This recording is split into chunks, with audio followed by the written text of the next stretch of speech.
Among Dios ug makagagahom nga Amahan, salamat sa mga grasya nga among nadawat, labi na sa gasa sa kinabuhi.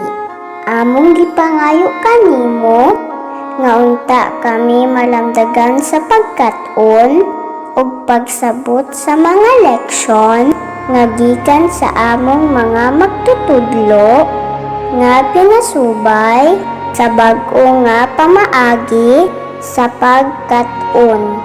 Hinaot unta nga kami hatagan sa gasa sa pagsabot ug mahayagan ang among hunahuna ug among gilauman, ikaw magahatag kanamo sa proteksyon. Sa mga magtutudlo, magapadayon ang ilang kinasing-kasing nga pag-alagad. Una kami sa kalipay, aron mulambo ang tinuod na gugma ug kaluoy sa matag adlaw. Ining tanan among gilauman, sa ngalan ni Jesus, Amen.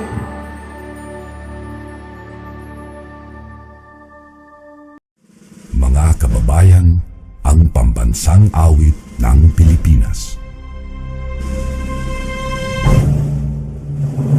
Bayang magiliw, pwede sa silanganan, alak ng puso, sa liblib mo'y buhay.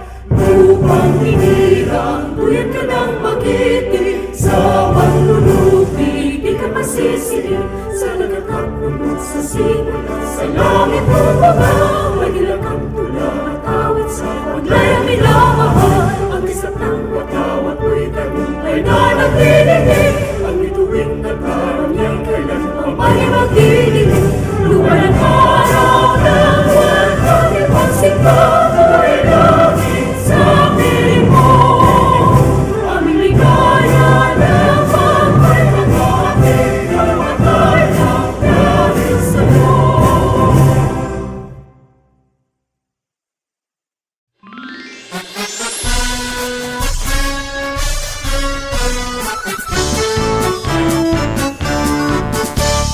From the marshes of Pungle Bay, along its tiny southern quay, wafted by the winds, adventure and fortune, guided by God and destiny, came the sighs of Lapu-Lapu and Daguhoy, and to the land their hands employ, with hearts and mind attuned, calling Tanggol the land they enjoy. From the marshes of Pungle Bay, along its tiny southern quay, wafted by the winds, adventure and fortune, guided by God and destiny, came the sighs of Lapu-Lapu and Daguhoy, and to the land their hands employ, with hearts and mind attuned, calling Tanggol the land they enjoy. Tanggol blossom as rose by the bay, while Malindang watched with welcome glee the growth and progress on display. Tanggol a dream, Tanggol a town, Tanggol a city forever renowned, with their loyal sons endeavor it to be, with generation to behold and see, a mystic city by the side of Pungle Bay. From the marshes of Pungle Bay, along its tiny southern quay, wafted by the winds, adventure and fortune, guided by God and destiny, came the sighs of Lapu-Lapu and Daguhoy, and to the land their hands employ, with hearts and mind attuned, calling Tanggol the land they enjoy, calling Tanggol the land they enjoy.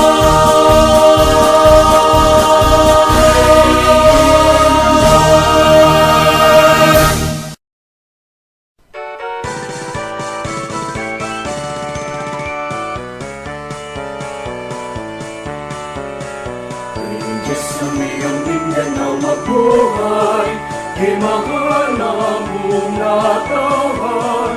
Mauswagan, masidlakan, malipayon, pagpano sa katahon.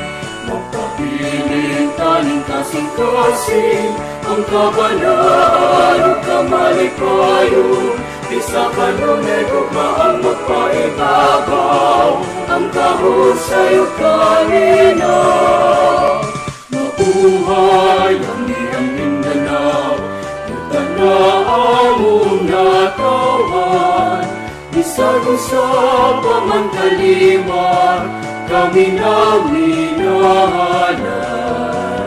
Sa buhat ang katuyuan, simbolo sa kagawasan. Magpabiling na magkahinusa, kadahugan sa tanan. Mabuhay ang iyong Mindanao, ang tanawang natawan. Isag-usap ang kaliwat, kami na minahalay. Sa buhat ang katuyuan, simbolo sa kagawasan.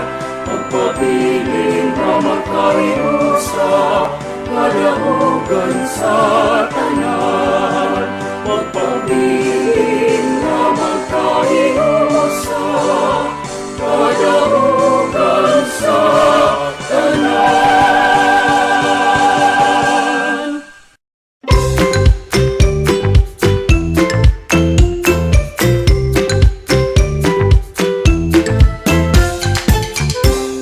Kumusta mga bata? Welcome sa atong klase sa kindergarten dinhi sa telebisyon. Andam na ba muna magkat-on karong adlaw? Ali na! Magkat-on na kita! Karong buntaga, magkat-on na usab kita og lain nga letra. Nga mao ang letrang Q.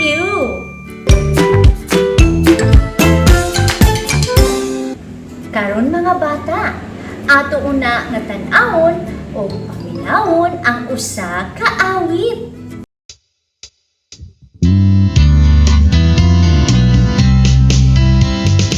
Magbasa na kita sa dakong letrang Q.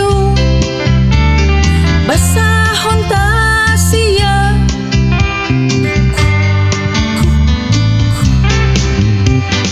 Magbasa na kita sa gamayng letrang Q.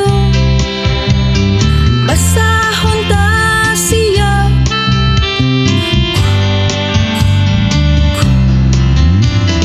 Q sama sa quadrangle. Question, quiet o quail. Q sama sa questionnaire. Quarter, quizzes o queen. Magbasa na kita sa dakong letrang Q. Basahon ta siya.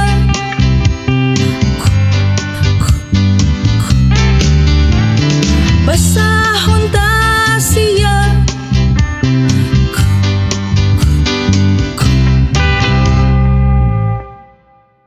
Mga bata, inyong nadungog og nakita ang usa ka awit bahin sa letrang Q. Inyong nakita nga adunay dako ug gamay nga letrang Q ug inyo usab nga nadungog ang tingog sa dako ug gamay nga letrang Q. Mga bata, mao kini ang dako nga letrang Q. Akong usbon mga bata, mao kini ang dako nga letrang Q. Akong usbon sa makausa mga bata, mao kini ang dako nga letrang Q. Mga bata, tan-awa, Mauusab kini ang gamay nga letrang Q. Akong usbon mga bata. Mauusab kini ang gamay nga letrang Q. Akong usbon sa makausa mga bata. Mao kini ang gamay nga letrang Q. Mga bata, tan-awa. Mao kini ang hulagway sa porma sa baba samtang ilito ang tingog sa dako o gamay nga letrang Q. Karon mga bata, atong paminawon ang tingog sa dako o gamay nga letrang Q. Basahon ta siya.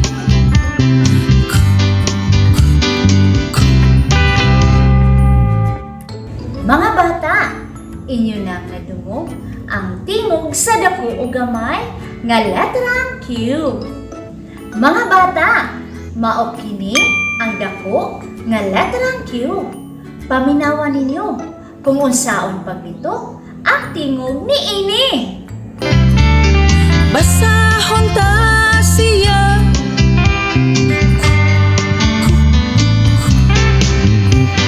Mga bata, mao kini ang gamay nga letrang Q. Paminawan ninyo kung unsaon paglito ang tingog niini. Basahon ta siya.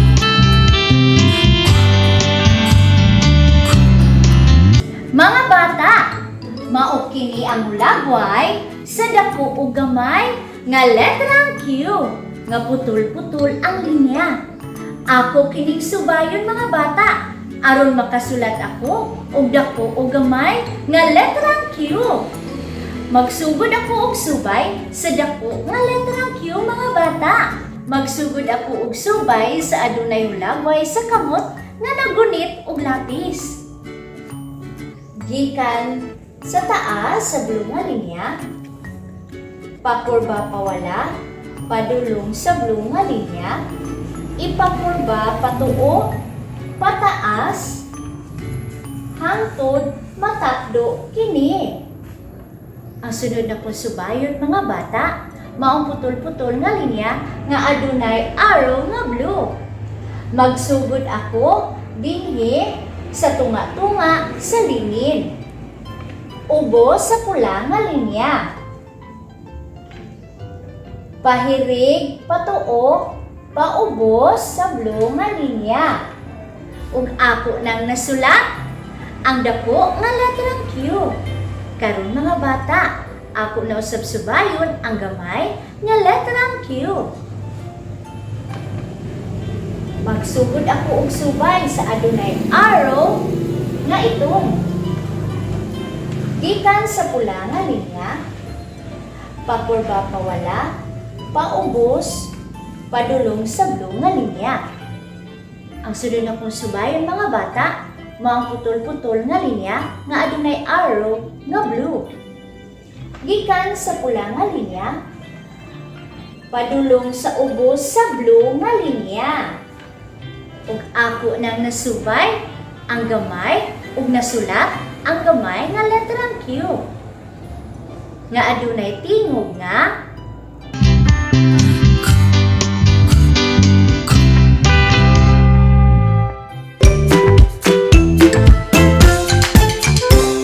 mga bata, na ako'y ipakita nga video. Ato kining tan-awon o paminawon. Mga bata, aduna kitay hulagway sa dako o gamay nga letrang Q. Karon, ato una nga paminawon ang tingog niini. Sige, maminaw og ayo mga bata. Okay, nadungog ba ninyo mga bata? Yes, teacher! Okay, karon, magdungan kita sa pagtudlo sa dako ug gamay nga letrang Q. Okay, karon, ato usab nga paminawon ang tingog sa dako ug gamay nga letrang Q. Nasabtan ba ninyo mga bata? Yes, teacher! Sige, magdungan na ta.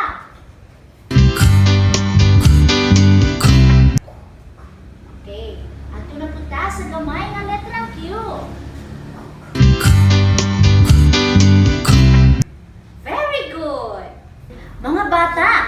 aduna kitay hulagway sa dako ug gamay nga letrang Q nga putol-putol ang linya.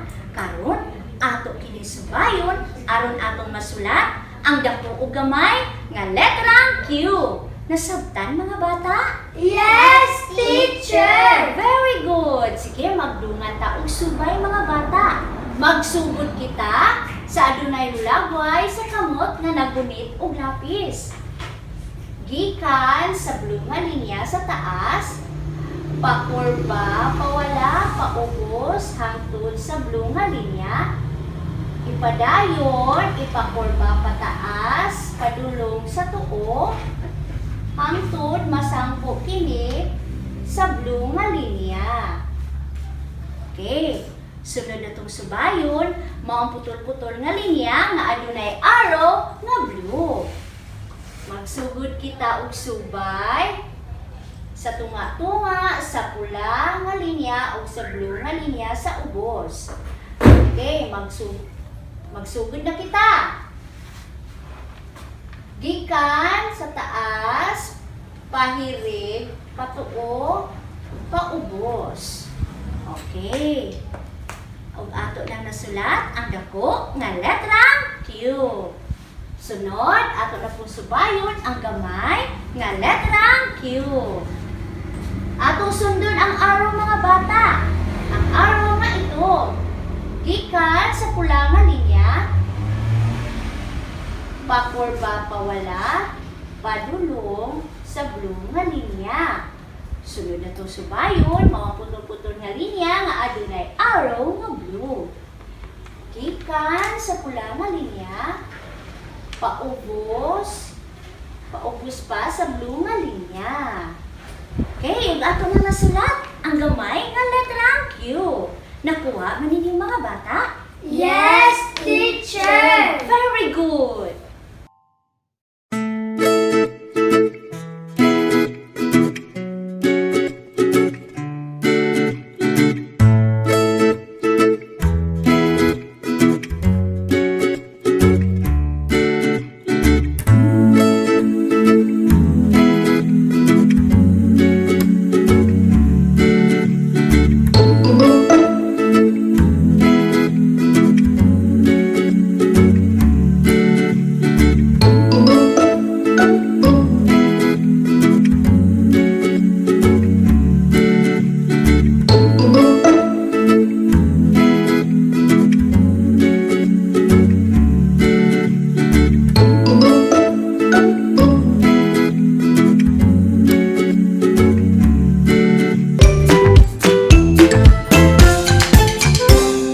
Karon mga bata, oras na aron ikaw na ang mulito sa tingog sa dako ug gamay nga letrang Q.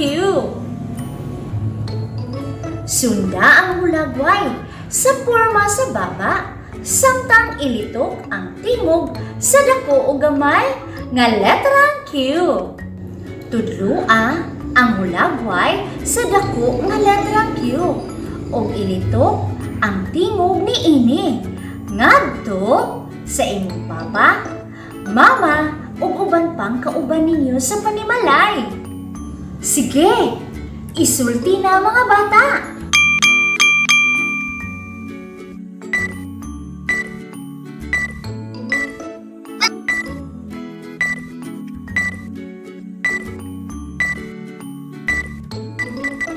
Nasulti na ba ninyo mga bata?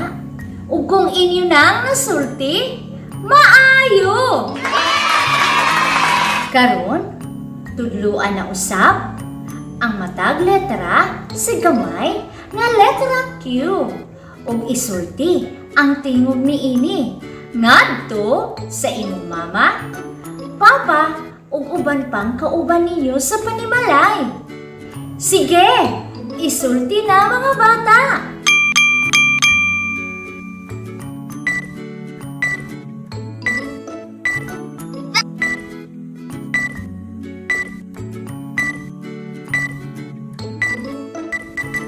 Nasulti na ba ninyo mga bata? Ug kung inyo na nasulti, very good! Mga bata, inyo nang nakatunan kung usaon paglitok Sa tingog sa dako ug gamay nga letrang Q ug unsaon usab pagsulat niini. Para sa inyong una nga buluhaton, subaya ang putol-putol nga linya aron makasulat sa dako ug gamay nga letrang Q. Sunda ang mga araw sa pagsubay niini. Alang sa inyong dugang nga pagkaton, kopyaha ang mga dako ug gamay nga letrang Q. Ug dinhi natapos ang atong leksyon sa kindergarten karong adlaw. Hangtod sa sunod higayon. Daghang salamat mga bata. Bye-bye.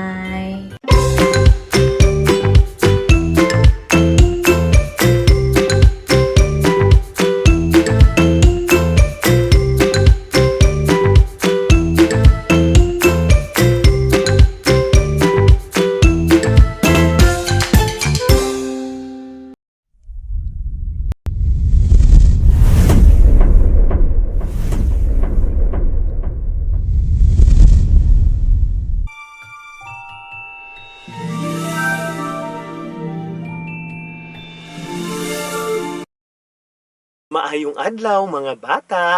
Ako si Teacher Popoy. Tala, magkatuna kita sa pagbasa sa English. Karong adlaw, atong sugdan ang atong bagong pagtun-an sa pagbasa. Kini mao ang pagbasa sa mga English words nga adunay short a sound.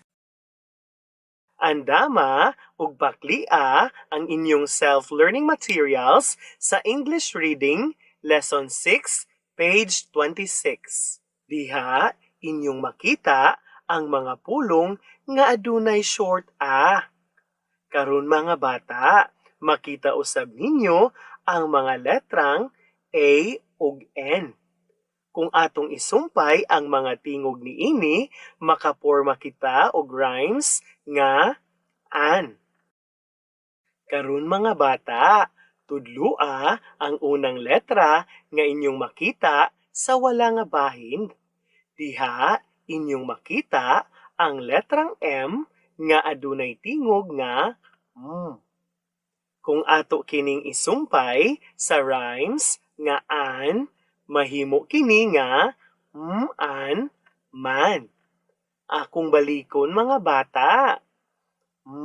An man. Karon mga bata, magdungan kita sa pagbasa.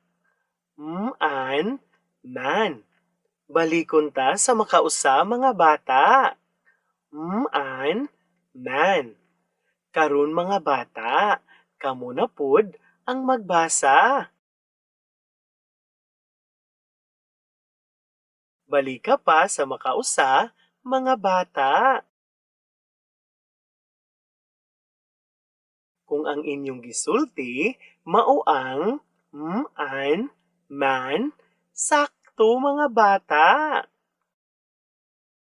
Karon mga bata, tudloa ang ikaduhang letra nga makita sa wala nga bahin. Diha inyong makita ang letrang C nga adunay tingog nga k.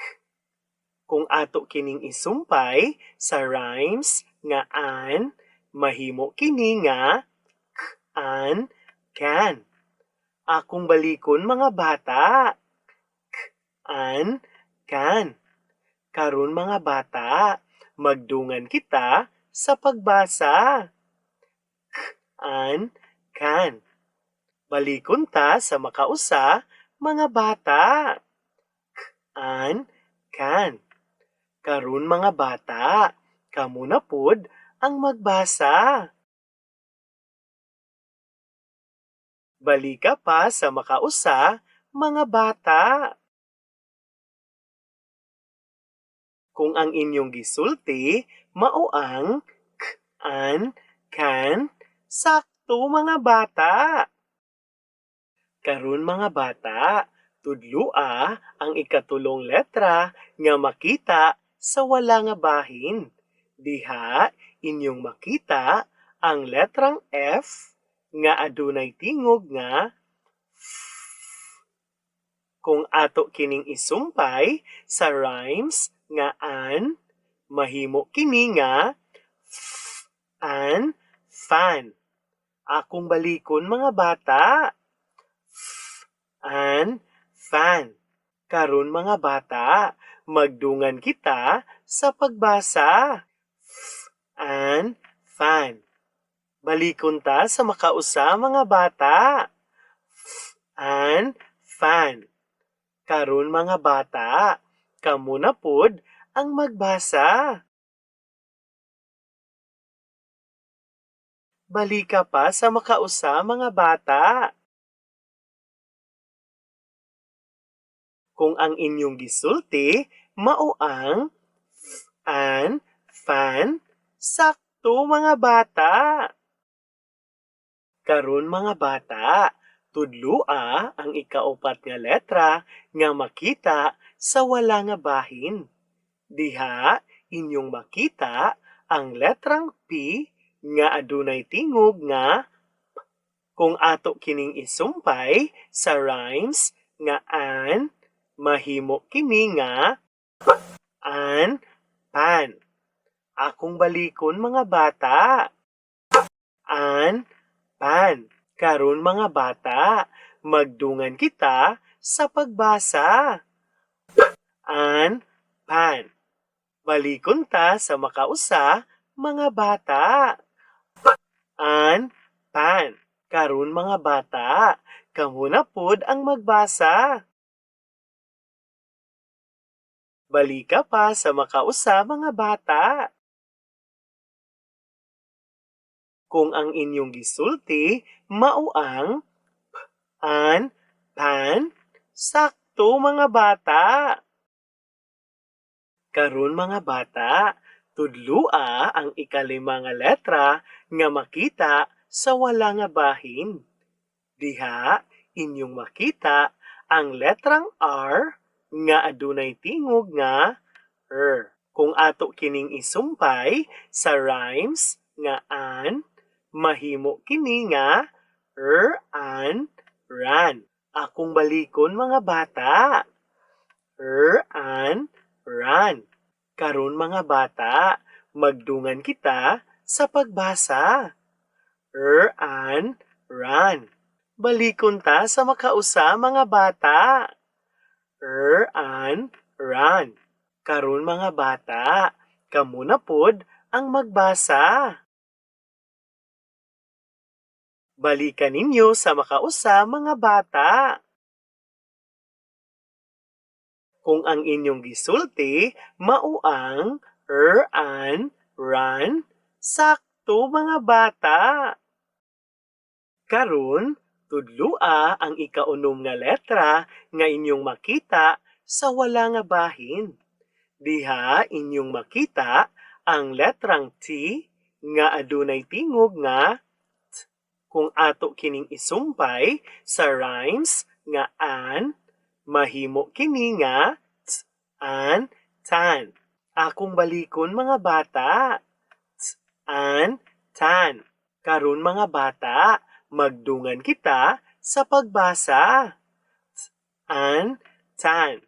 Balikon ta sa makausa mga bata.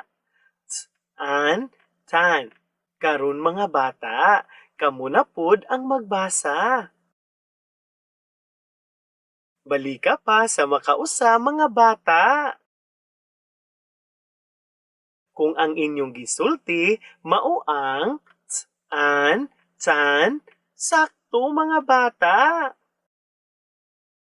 Karon mga bata, tudloa ang ikapito nga letra nga makita sa wala nga bahin. Diha inyong makita ang letrang V nga adunay tingog nga kung ato kining isumpay sa rhymes nga an, mahimo kini nga an, van. Akong balikon mga bata. An, van. Karon mga bata, magdungan kita sa pagbasa. An, van. Balikon ta sa makausa mga bata. An, van. Karon mga bata, kamo na pod ang magbasa. Balikon ta sa makausa mga bata.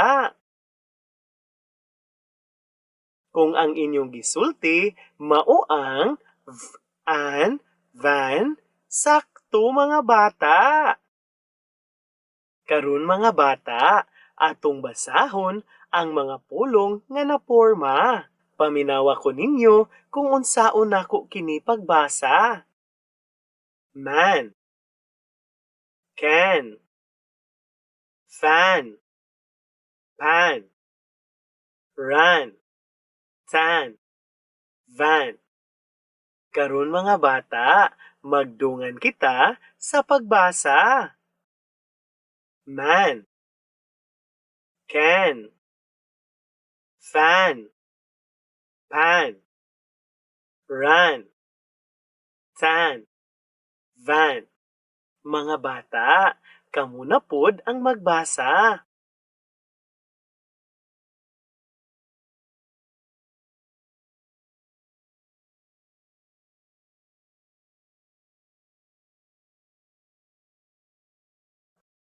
Maayo mga bata. Karon mga bata, paklia ang inyong self-learning materials, page 27. Diha inyong makita ang mga phrases. Karon mga bata, tudloa ang unang linya ug paminawa ko kung unsaon nako kini pagbasa. Has a van. Akong balikon mga bata. Has a van. Karon mga bata, magdungan kita sa pagbasa. Has a van. Atong balikon mga bata. Has a van. Karon mga bata, kamo na pod ang magbasa. Balikan ninyo sa pagbasa, mga bata. Kung ang inyong gisulti, mao ang has a van, sakto mga bata. Karon mga bata, tudloa ang ikaduhang linya ug paminawa ko kung unsaon nako kini pagbasa. Van runs. Akong balikon mga bata. Van runs. Karon mga bata, magdungan kita sa pagbasa. Van runs. Atong usbon mga bata. Van runs. Karon mga bata, kamo na pod ang magbasa. Usban ninyo sa pagbasa mga bata. Kung ang inyong gisulti, mao ang van runs, sakto mga bata. Karon mga bata, tudloa ang ikatulong linya ug paminawa ko kung unsaon nako kini pagbasa. Tan, man. Akong balikon mga bata. Tan, man. Karon mga bata, magdungan kita sa pagbasa. Tan, man. Atong usbon mga bata. Tan, man. Karon mga bata, kamo na pod ang magbasa. Usban ninyo pagbasa mga bata. Kung ang inyong gisulti, mao ang tan, man, sakto mga bata. Karon mga bata, tudloa ang ikaupat nga linya ug paminawa ko kung unsaon nako kini pagbasa. Can and pan. Akong balikon mga bata. Can and pan. Karon mga bata, magdungan kita sa pagbasa. Can and pan. Atong usbon mga bata. can, and pan. Karon mga bata, kamo na pod ang magbasa. Usban ninyo sa pagbasa, mga bata. Kung ang inyong gisulti, mao ang can and pan, sakto mga bata. Karon mga bata, tudloa ang ikalima nga linya ug paminawa ko kung unsaon ako kini pagbasa. Fan in a van. Akong balikon mga bata. Fan in a van. Karon mga bata, magdungan kita sa pagbasa. Fan in a van. Atong usbon mga bata. Fan in a van. Karon mga bata, kamo na pod ang magbasa. Usban ninyo sa makausa mga bata. Kung ang inyong gisulti, mao ang fan in a van, sakto mga bata. Karon mga bata, tudloa ang ikaunom nga linya ug paminawa ko kung unsaon ako kini pagbasa. Man in a van. Akong balikon mga bata. Man in a van. Karon mga bata, magdungan kita sa pagbasa. Man in a van. Atong usbon mga bata. Man in a van. Karon mga bata, kamo na pod ang magbasa. Usban ninyo sa pagbasa mga bata. Kung ang inyong gisulti, mao ang man in a van, sakto mga bata. Karon mga bata, lantawa ang ubos nga bahin sa inyong self-learning materials. Diha, inyong makita ang mga sentences. Karon mga bata, tudloa ang number 1 ug paminawa ko kung unsaon ako kini pagbasa. The man has a van.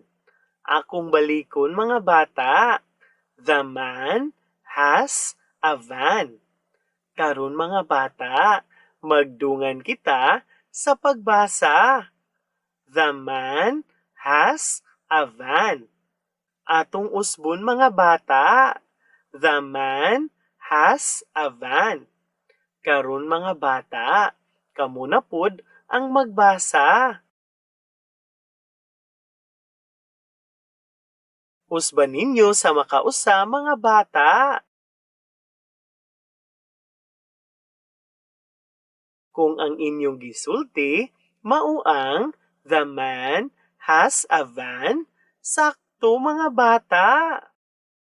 Karon mga bata, tudloa ang number 2 ug paminawa ko kung unsaon ako kini pagbasa. The van ran. Akong balikon mga bata. The van ran.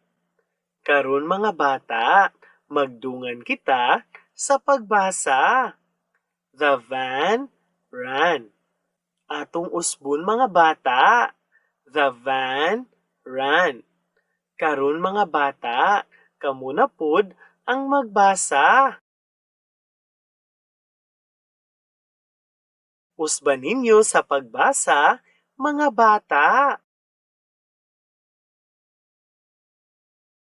Kung ang inyong gisulti, mao ang the van ran, maayo mga bata.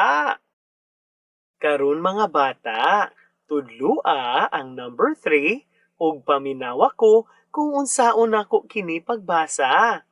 The van has a fan. Akong usbon mga bata. The van has a fan. Karon mga bata, magdungan kita sa pagbasa. The van has a fan. Atong usbon mga bata. The van has a fan. Karon mga bata, kamo na pod ang magbasa. Usban ninyo sa pagbasa, mga bata. Kung ang inyong gisulti, mao ang the van has a fan, maayo mga bata. Karon mga bata, tudlua ang number 4 ug paminawa ko kung unsaon nako kini pagbasa. The man is in a van. Akong balikon mga bata. The man is in a van. Karon mga bata, magdungan kita sa pagbasa. The man is in a van. Atong usbon mga bata. The man is in a van.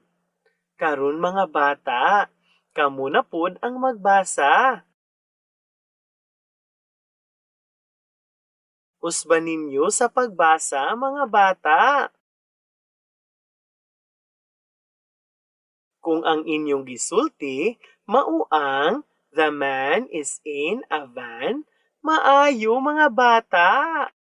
Karon mga bata, tudlua ang number 5 ug paminawa ko kung unsaon nako kini pagbasa. The tan man has a can. Akong balikon mga bata. The tan man has a can. Karon mga bata, magdungan kita sa pagbasa. The tan man has a can. Atong usbon mga bata. The tan man has a can. Karon mga bata, kamo na pod ang magbasa. Usban ninyo pagbasa mga bata. Kung ang inyong gisulti, mao ang the tan man has a can, maayo mga bata. Karon mga bata, tudlua ang number 6 ug paminawa ko kung unsaon nako kini pagbasa. The can has a jam. Akong balikon mga bata. The can has a jam. Karon mga bata, magdungan kita sa pagbasa. The can has a jam. Atong usbon mga bata. The can has a jam. Karon mga bata, kamo na pod ang magbasa. Usban ninyo mga bata. Kung ang inyong gisulti, mao ang the can has a jam, maayo mga bata. Karon mga bata, tudlua ang number 7 ug paminawa ko kung unsaon nako kini pagbasa. The can is in the pan. Akong balikon mga bata. The can is in the pan. Karon mga bata, magdungan kita sa pagbasa. The can is in the pan. Atong usbon mga bata. The can is in the pan. Karon mga bata, kamo na pod ang magbasa. Usban ninyo mga bata. Kung ang inyong gisulti, mao ang the can is in the pan, maayo mga bata. Karon mga bata, paklia ang inyong self-learning materials, page 28. Diha, inyong makita ang basahon nga adunay title nga Dan Ran. Karon mga bata, basahan ninyo kini. Sugdi na ninyo mga bata.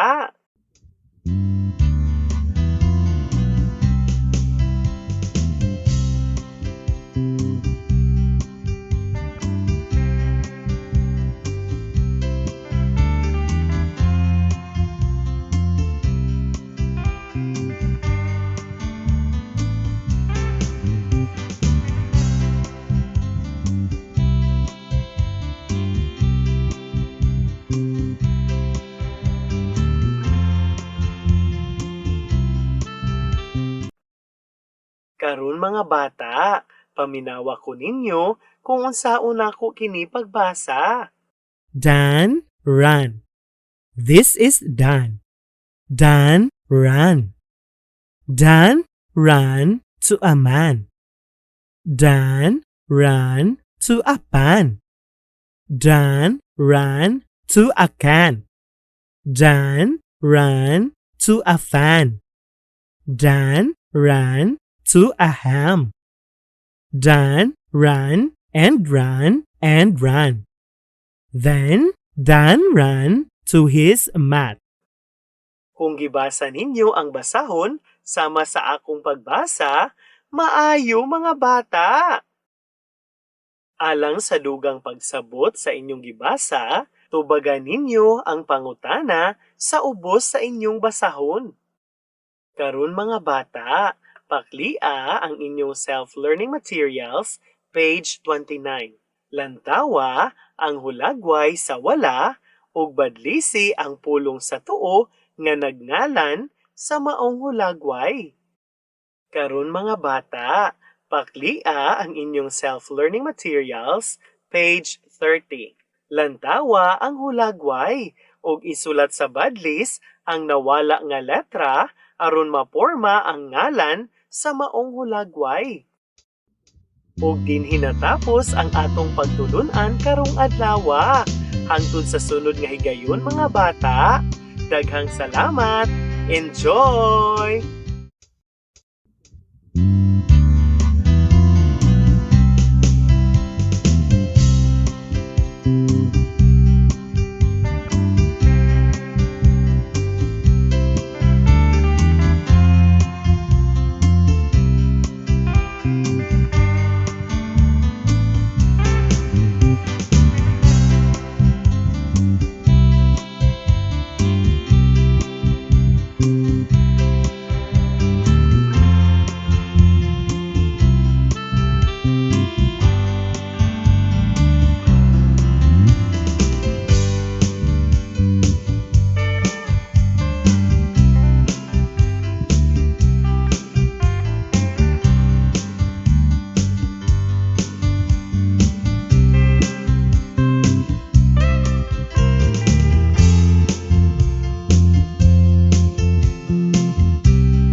Ug karon, ang atong mga kabataan sa grade 1, grade 2 ug grade 3 pabilin nga maminaw para sa inyong mga pagtulunan karong adlaw. Sige, pagplaster na.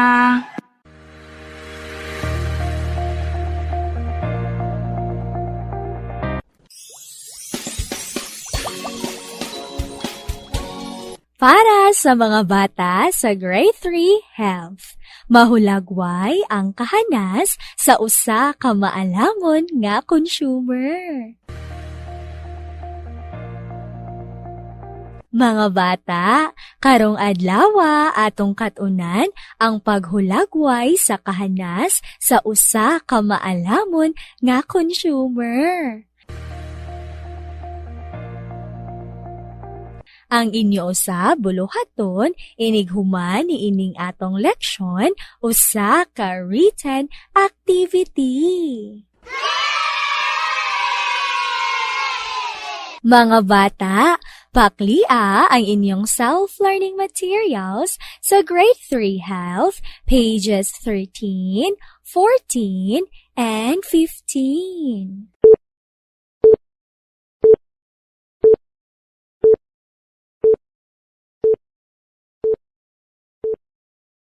Mga bata, ang konsumidor mao ang mga tawo nga mopalit og pagkaon, serbisyo, produkto og mga butang nga gamiton para sa pang-adlaw-adlaw nga panginahanglanon. Ang mga kahanas sa usa ka maalamon nga konsumidor mao ang mga mosunod.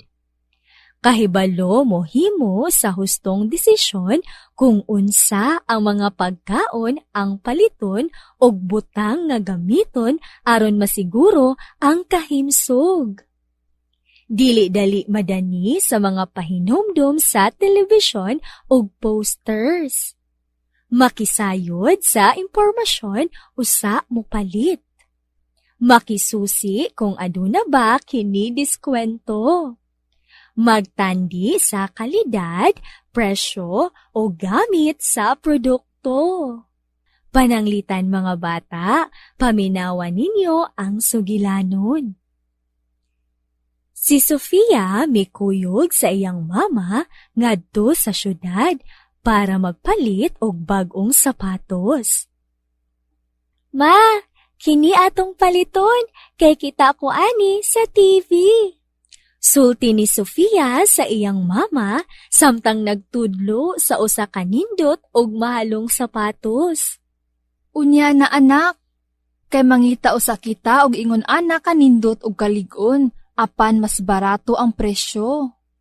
Tubag sa iyang mama. Una, mipalit ang iyang mama. Gipangutana usa niya ang tindera kung aduna ba kini diskwento. Miadto usab sila sa ubang mga tindahan aron itandi ang mga presyo. Mangutana siya sa tindera kung unsa ang mga butang nga gigamit sa paghimo niini o gisusi usab niya ang etiketa. Karon mga bata, atong susihon kung usaba ka maalamon nga konsumidor ang mama ni Sofia. Paminawan ninyo mga bata. Ma, kini atong paliton kay kita ko ani sa TV. Unya na anak, kay mangita usa kita og ingon ana kanindot og kalig-on apan mas barato ang presyo. Mga bata, ang inyong nadungog naghulagway sa kahanas sa usa ka maalamon nga konsumidor tungod kay wala siya madani sa mga pahinomdom sa TV. Karon mga bata, paminawan ninyo kung unsa ang gibuhat ni mama. Una, mipalit ang iyang mama. Gipangutana usa niya ang tindera kung aduna ba kini diskwento. Mga bata, ang inyong nadungog naghulagway sa kahanas sa usa ka maalamon nga konsumidor tungod kay nakisusi siya kung aduna ba kini diskwento. Karon mga bata, paminawan ninyo ang pahayag. Miadto usab sila sa ubang mga tindahan aron itandi ang mga presyo. Mga bata, ang inyong nadungog naghulagway sa usa ka kinaiya sa maalamon nga konsumidor tungod kay gitandi niya ang presyo niini sa ubang tindahan. Mga bata, paminawan ninyo ang pahayag. Mangutana siya sa tindera kung unsa ang mga butang nga gigamit sa paghimo niini. Kini nga pahayag naghulagway sa kahanas sa usa ka maalamon nga konsumidor tungod kay gisusi niya pag-ayo ang kalidad sa butang nga iyang paliton. Mga bata, paminawan ninyo ang pahayag. Gisusi usab niya ang etiketa. Ang maong pahayag naghulagway sa kahanas sa usa ka maalamon nga konsumidor tungod kay nakisayod siya sa impormasyon usa siya mupalit. Karon mga bata, para sa inyong buluhaton, paklia ang page 16 sa inyong activity sheets.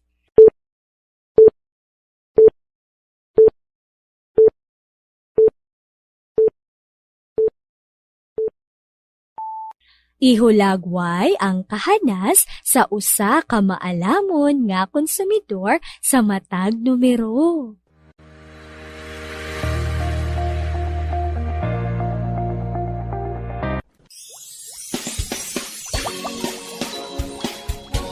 Para sa mga bata sa Grade 2 Filipino, mahulagway ang mga tauhan sa napaminang teksto base sa kilos.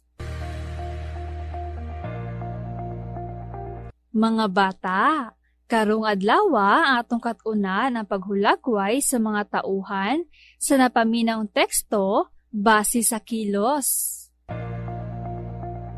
Ang inyo sa buluhaton inighuman niining atong leksyon usa ka written activity. Paklia ang inyong self-learning materials sa Grade 2 Filipino, pahina 19.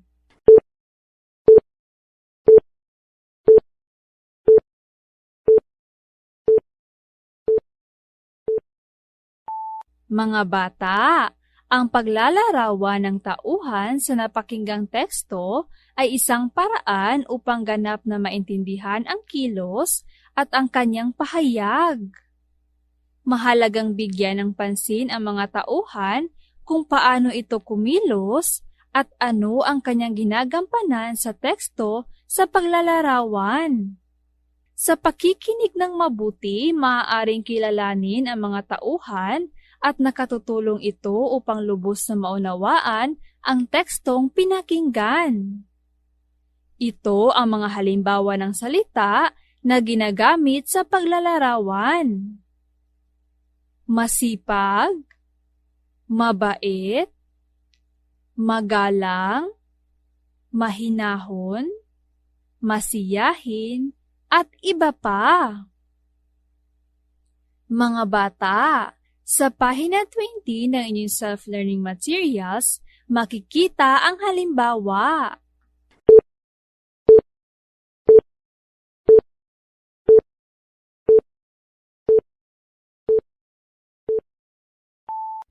Pakinggan niyo mga bata, babasahin ko ang tekstong pinamagatang si Mara. Si Mara ay isang mag-aaral sa ikalawang baitang. Likas sa kanya ang pagiging masipag. Hindi na siya inuutusan para sa kanilang tahanan. Kusa niyang ginagawa ang paglilinis at paghuhugas ng pinggan. Mga bata, atin nang napakinggan ang teksto. Upang ating mailarawan ang tauhan, kailangan nating sagutin ang sumusunod na katanungan. Una, mga bata, batay sa ating napakinggang teksto, ano-ano ang mga ginagawa ni Mara? Kung ang sagot niyo ay ang paglilinis at paghuhugas ng pinggan, tama mga bata. Ang mga ginagawa ni Mara ay ang paglilinis at paghuhugas ng pinggan. Mga bata, kung si Mara ay kusang naglilinis at naghuhugas ng pinggan, ano ang masasabi mo kay Mara? Kung ang sagot mo ay isang masipag na bata, tama mga bata. Batay sa kilos ni Mara na kusang naglilinis at naghuhugas ng pinggan, ating masasabi na si Mara ay isang masipag na bata. Ngayon mga bata, para sa inyong gawain, buksan at basahin ang pahina 20 at 21 ng inyong self-learning materials.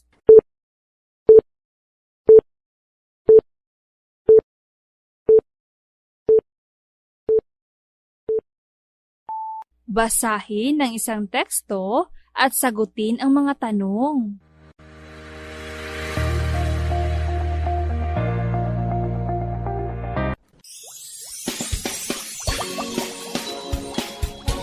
Para sa mga bata sa Grade 2 English, masulti og balik o retell ang mga panghitabo sa usa ka storya. Mga bata, karong adlaw atong katunan ang pagsulti og balik o retell ang mga panghitabo sa usa ka storya. Ang inyo usab buluhaton inighuman niining atong leksyon usa ka written activity. Mga bata, paklia ang inyong self-learning materials sa Grade 2 English, pages 1, 2, and 3.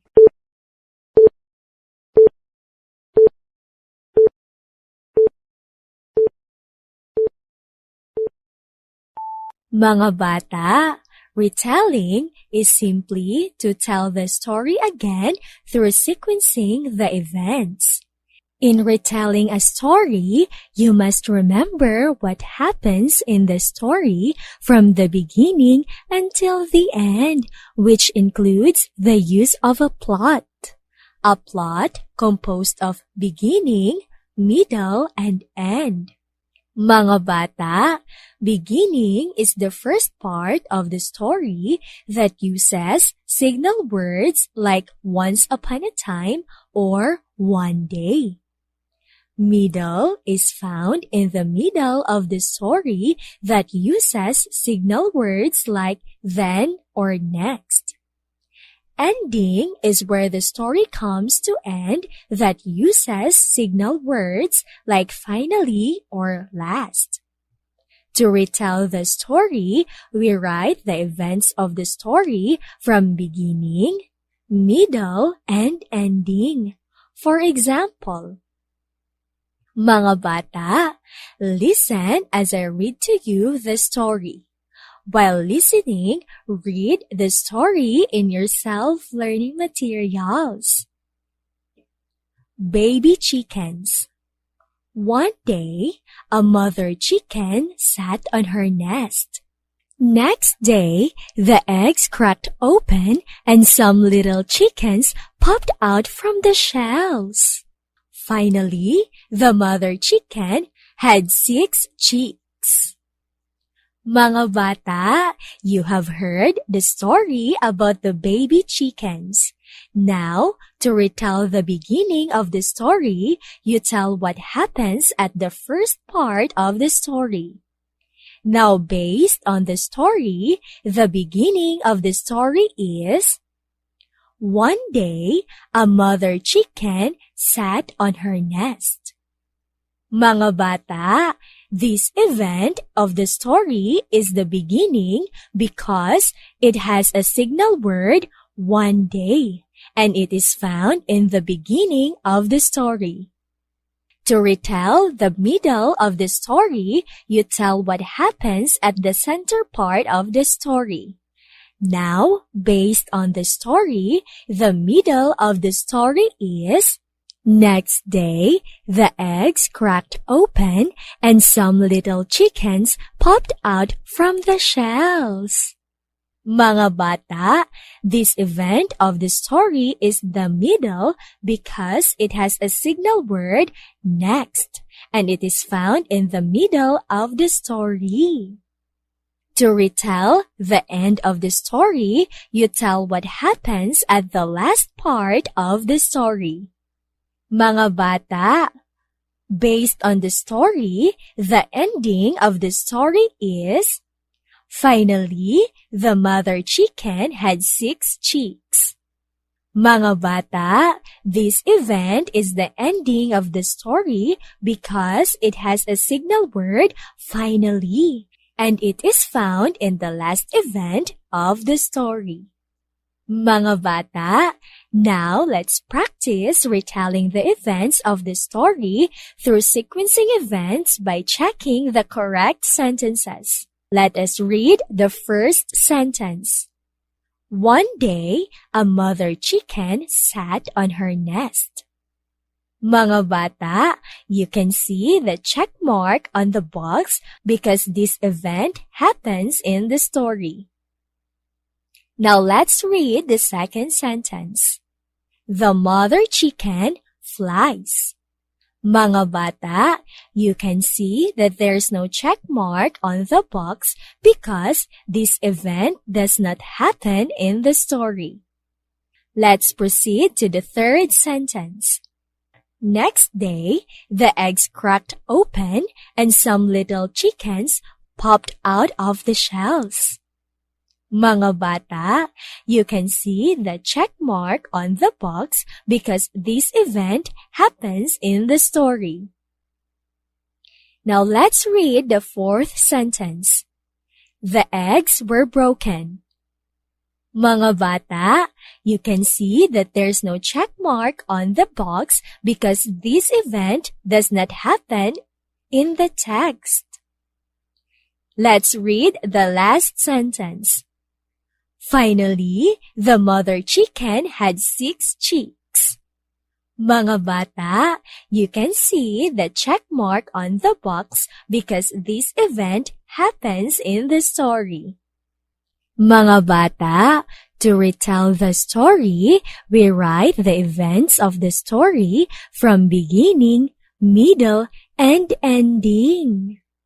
Now, let me retell to you the story. Baby chickens. One day, a mother chicken sat on her nest. Next day, the eggs cracked open. Then some little chickens popped out from the shells. Finally, the mother chicken had 6 chicks. Mga bata, remember that by sequencing events from beginning, middle, and end, we can already retell the story. Mga bata, for your activity, kindly open your self-learning materials, page 4.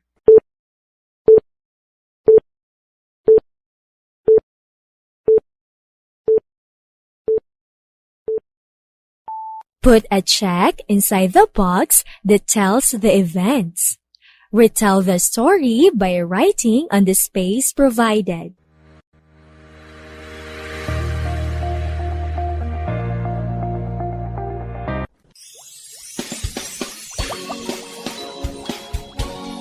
Para sa mga bata sa Grade 1 Mathematics, mapakita ang pagkuha sa usa ngadto sa duha ka digit nga numero nga adunay minuend hangtod 99 nga walay panagpundok o regrouping. Mga bata, karong adlaw atong katunan ang pagpakita sa pagkuha sa usa ngadto sa duha ka digit nga numero nga adunay minuend hangtod 99 nga walay panagpundok o regrouping. Ang inyo usa buluhaton inighuman ining atong leksyon usa ka written activity. Paklia ang inyong RBI learning materials sa Grade 1 Mathematics, pages 1, 2, 3, and 4.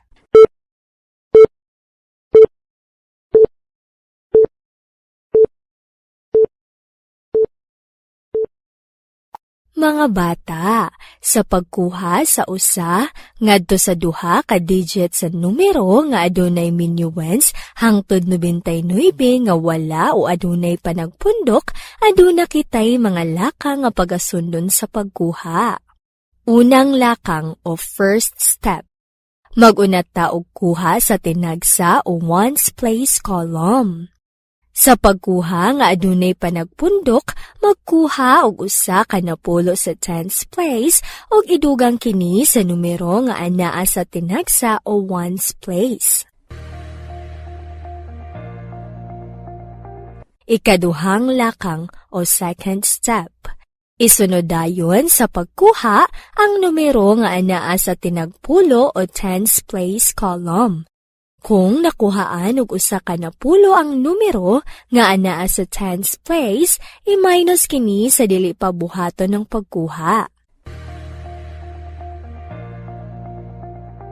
Pananglitan sa pagpakita sa pagkuha sa usa ngadto sa duha ka digit nga numero nga adunay minuend hangtod 99 nga walay panagpundok o regrouping. Una, kung ang 26 kuhaan og napulog duha, pila man ang mapilin? Mga bata, ato karong ipakita ang pagkuha pinaagi sa paggamit sa pundok o hugpong sa mga butang. Diha inyong makita nga akong gigamit ang hugpong sa mugs. Sa atong minuend nga 26, aduna kitay duha ka pundok sa tagnapulo og 6 ka tinagsa. Lantawan ninyo ang chart mga bata.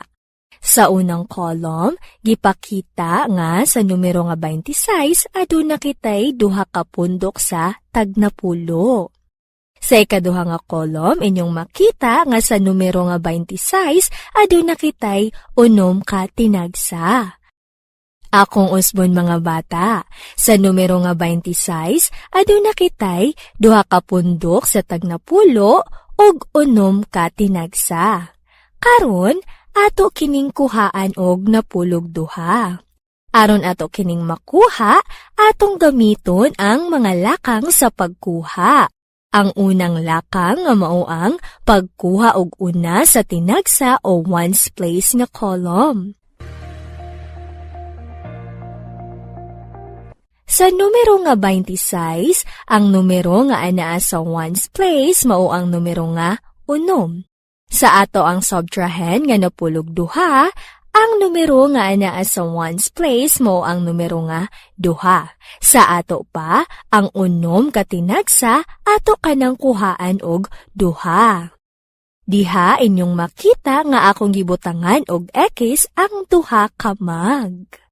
Mao kini ang ato ang timailhan nga gikuhaan natog 2 ka mugs ang 6 ka mugs. Karon atong iphon kung pila na lang ang nabilin. 1, 2, 3, 4. Ang 6 ka mugs gikuhaan og 2, aduna na lamang kini 4 ka mugs nga nabilin. Mao kadto ang atong unang lakang. Karon adto na pud kita sa ikaduha nga lakang nga mao ang pagsunod dayon sa pagkuha sa numero nga anaa sa tinagpulo o tens place column. Sa atong minuend nga 26, ang atong numero nga anaa sa tens place mao ang numero nga 2. Sa atong subtrahen nga napulog 2, ang atong numero nga anaa sa tens place mao ang 1. Sa ato pa, ang 2 katag napulo kuhaan nato kanag 1 ka pundok sa tinagpulo. Mga bata, diha inyong makita nga akong gibutangan og X ang 1 ka pundok sa tinagpulo. Mao kini ang atong timailhan nga kini gikuha. Karon atong iphon kung pila na lang kapundok sa tinagpulo ang nabilin. 1. Mga bata, sa ato pa aduna kitay 1 katag napulo og 4 ka tinagsa ang nabilin. Mao kini ang napulog 4. Sa ato pa, ang 26 kuhaan og napulog 2, nabinlan kini og napulog 4. Karon adto na pud ta sa ikaduha nga pananglitan. Pila ang mabilin kung ang 47 kuhaan og 23? Atong ipakita ang pagkuha pinaagi sa paggamit sa pundok o hugpong sa mga butang. Dinha inyong makita nga gagamit ako og hugpong sa mga holen. Inyong makita nga aduna kitay 4 katag napulo og 7 ka tinagsa. Tungod kay ang gihatag man nga minuend mao ang 47 og ang subtrahen mao ang 23. Karon adto ta sa mga lakang sa pagkuha. Ang unang lakang nga mauang, unahon pagkuha ang naa sa tinagsa o ones place nga column nga mga numero. Sa atong minuwen nga 47, ang numero nga anaa sa ones place mao ang 7. Sa atong subtrahen nga 23, ang numero nga anaa sa ones place mao ang 3. Buot pasabot, ang 7 ato kanang kuhaan og 3. Mga bata, diha inyong makita nga akong gibutangan og X ang 3 kaholen. Buot pasabot, mao kini ang atuang gikuha. Karon atong iphon kung pila na lang ang nabilin. 1, 2, 3, 4.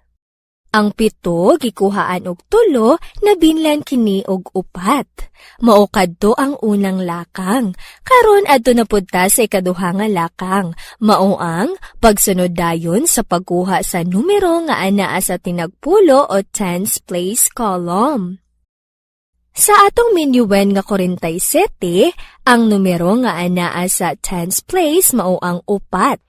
Sa atong subtrahen nga 23, ang numero nga anaa sa tens place mao ang 2. Buot pasabot, atong kuhaan og 2 ang 4 katag na pulo. Diha inyong makita nga akong gibutangan og X ang 2 ka grupo sa tagna pulo. Ang 4 ka grupo sa tagna pulo, kuhaan og 2 ka grupo sa tagna pulo, nabinlan kini og 2. Diha inyong makita nga aduna kitay 2 katag na pulo ug 4 katinagsa o 24. Ang 47 kuhaan og 23 nabinlan kini og 24. Karon adto na ta sa inyong buluhaton. Paklia ang pages 4, 5 and 6 sa inyong RBI learning materials.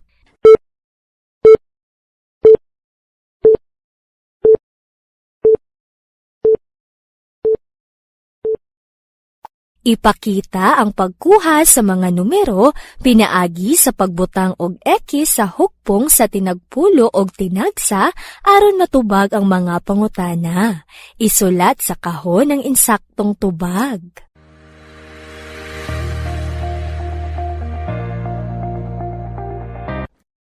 Mao kadto ang pagtulunan sa atong mga kabataang grade 1, grade 2 o grade 3. Daghan kaayong salamat sa padayon nga pagpaminaw alang sa pagkat-on karong adlaw.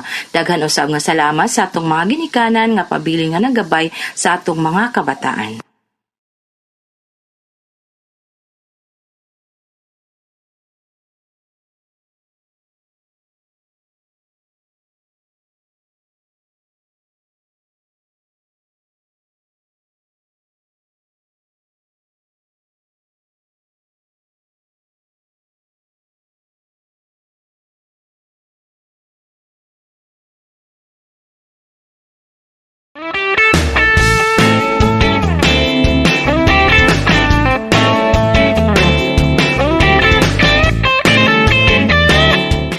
Ug karon ang atong mga kabataan sa grade 4, grade 5 and grade 6 magplaster na para sa inyong mga pagtulunan karong adlaw.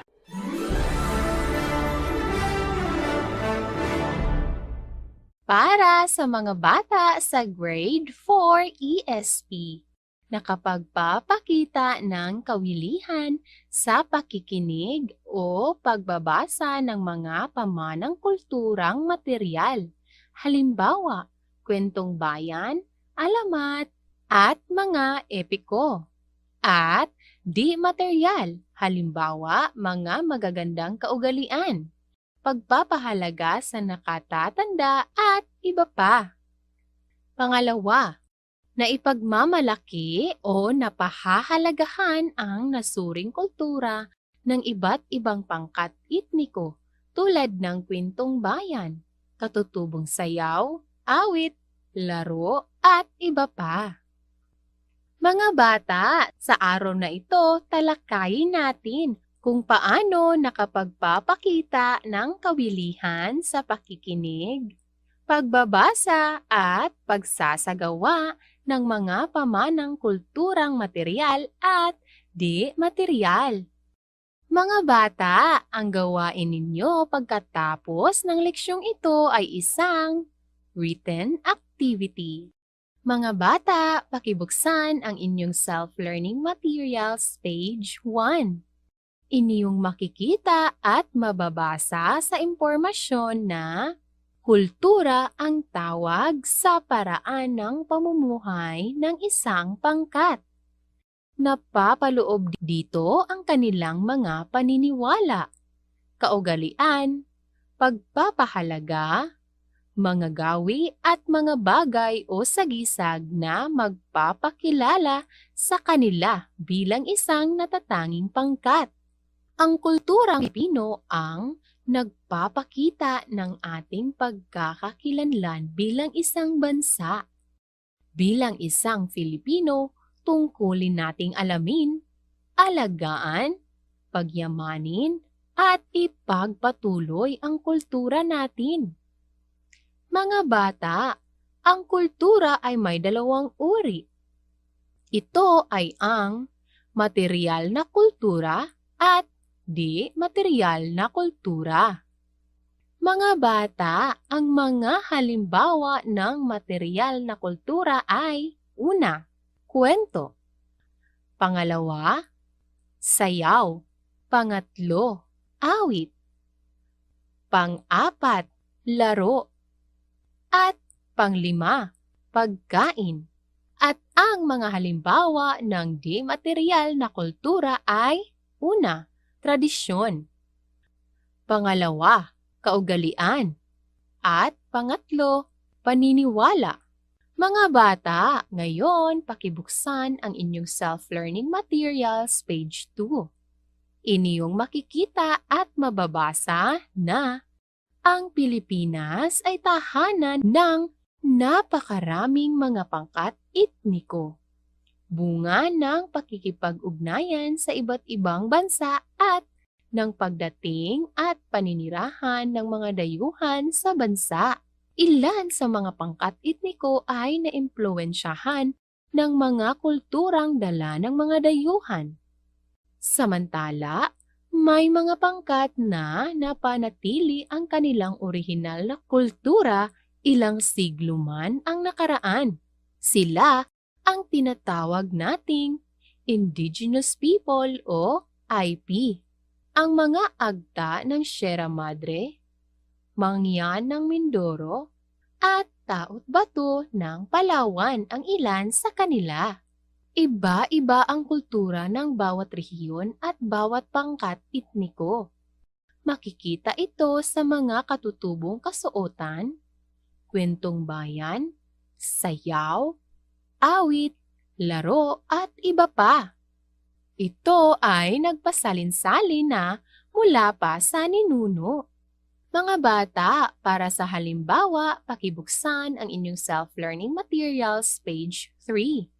Talakayin natin ang mga halimbawa ng material na kultura at di-material na kultura.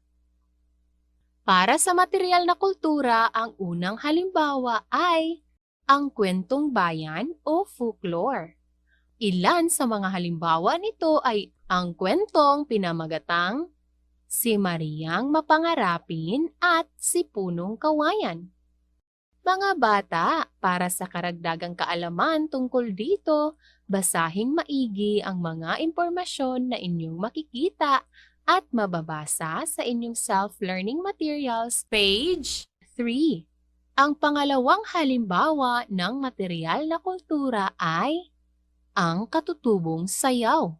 Ilan sa mga katutubong sayaw ng Pilipinas ay ang tinikling, binasuan, at maglalatik. Mga bata, para sa karagdagang kaalaman tungkol dito, basahing maigi ang mga impormasyon na inyong makikita at mababasa sa inyong self-learning materials page 4. Ang pangatlong halimbawa ng material na kultura ay Filipino folk songs o katutubong awit. Ilan sa mga katutubong awit ay ang Bahay Kubo at paru-parong bukid. Mga bata, para sa karagdagang kaalaman tungkol dito, basahing maigi ang mga impormasyon na inyong makikita at mababasa sa inyong self-learning materials page 5. Ang pang-apat na halimbawa ng material na kultura ay ang katutubong laro. Ilan sa mga katutubong laro ay ang luksong tinik at luksong baka. Mga bata, para sa karagdagang kaalaman tungkol dito, basahing maigi ang mga impormasyon na inyong makikita at mababasa sa inyong self-learning materials page 6. Ang panglimang halimbawa ng material na kultura ay ang lutuing Filipino. Ilan sa mga lutuing Filipino o mga pagkaing Pinoy ay ang adobo, inihaw, kare-kare, lumpia, pansit, at marami pang iba. Mga bata, para sa karagdagang kaalaman tungkol dito, basahing maigi ang mga impormasyon na inyong makikita at mababasa sa inyong self-learning materials, page 7. Ngayon mga bata, pakibuksan ang inyong self-learning materials, pages 8 and 9. Ang mga halimbawa ng kulturang di material ay ang mga kaugalian, tradisyon at paniniwala.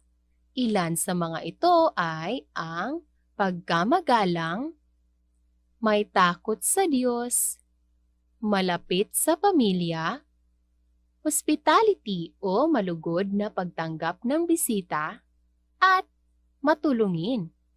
Mga bata, para sa karagdagang kaalaman tungkol dito, basahing maigi ang mga impormasyon na inyong makikita at pababasa sa inyong self-learning materials, pages 8 and 9. Mga bata, para sa inyong gawain, pakibuksan ang inyong self-learning materials, page 9.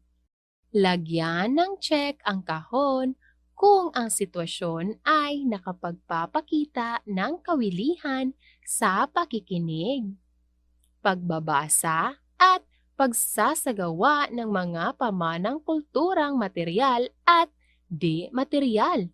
X naman kung hindi. Halimbawa, ang unang sitwasyon ay nagbabasa ako ng mga kwentong bayan, alamat, o di kaya ay mito ng may katuwaan at kawilihan. Mga bata, ang sitwasyon na ito ay nakapagpapakita ng kawilihan sa pagbabasa ng kwento na pamanang kultura na napabilang sa material na kultura. Kaya ang ilalagay natin sa kahon ay check. Ngayon mga bata, oras na para gawin ninyo ang inyong gawain.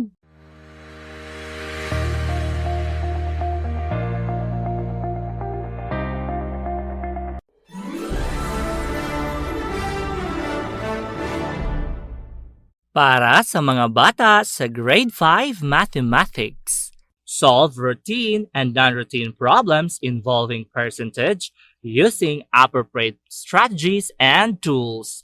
Mga bata, in our previous lesson, we learned how to solve routine problems involving percentage using appropriate strategies and tools. Mga bata, at the end of this lesson, you are going to answer a written activity.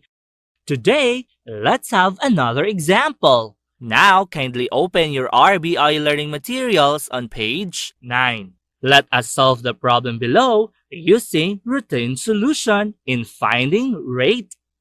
Mga bata, I will read the problem inside the box. Number 1. Jenny has a total of 70 mangoes and 49 of these are ripe. What percent are the ripe mangoes? Mga bata, to remember the formula, we will use the T-hands triangle. In your self-learning materials, you can see the T-hands triangle. Mga bata, in solving word problems, Using routine solution, there are steps to follow. Step 1. Understand. In this step, we need to determine the problem and the given. Mga bata, based on the problem that I have read, the problem asked for the percent of ripe mangoes. And the given are the base, which is equal to 70, the percentage, which is equal to 49, and the missing term is the rate. Step 2. Plan. In this step, we will use the formula in finding the percentage. We will divide percentage by base. R equals P over B, where P is the percentage, R is the rate, and B is the base. Mga bata, in your self-learning materials, you can see in the T-Hans triangle that rate is missing. Step 3. Solve. In this step, we need to solve the problem using the formula. R equals P over B times 100. Now, let us substitute the value of each term. R equals 49, which is the value of percentage, over 70, which is the value of base, times 100. Mga bata, first, we will divide 49 and 70. 49 divided by 70 equals 0.7 or 7/10. The equation becomes R equals 0.7 times 100. Now we will multiply 0.7 and 100. 0.7 times 100 equals 70. And add the percent symbol. R equals 70%. Therefore, Jenny's ripe mangoes are 70%. Step 4. Check. In this step, we need to check whether our answer is correct or not. Mga bata, in checking, let us use the formula and substitute the value for each term. R equals P over B times 100. Now, let us substitute the value of each term. 70%, which is the value of rate, or R, equals 49, which is the value of percentage, or P, over 70, which is the value of base, or B, times 100. Mga bata, first, we will divide 49 and 70. 49 divided by 70 equals 0.7 or 7/10. So, the equation becomes 70% equals 0.7 times 100. Now, we will multiply 0.7 times 100 equals 70%. Then, affix the percent symbol. So, the equation becomes 70% equals 70%. Mga bata, our answer checks out. Therefore, our rate is 70%. Nakuha niyo ba, mga bata? Magaling!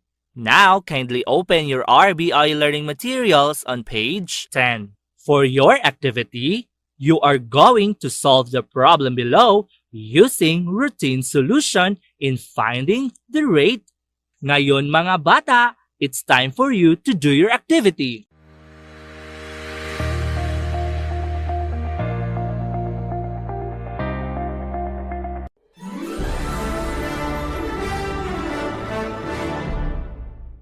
Para sa mga bata sa Grade 5, Araling Panlipunan.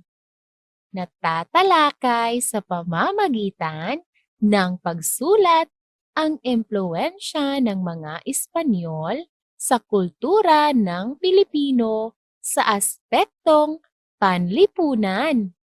Sa araw na ito, ating talakayin sa pamamagitan ng pagsulat ang impluwensya ng mga Espanyol sa kultura ng Pilipino sa aspektong panlipunan.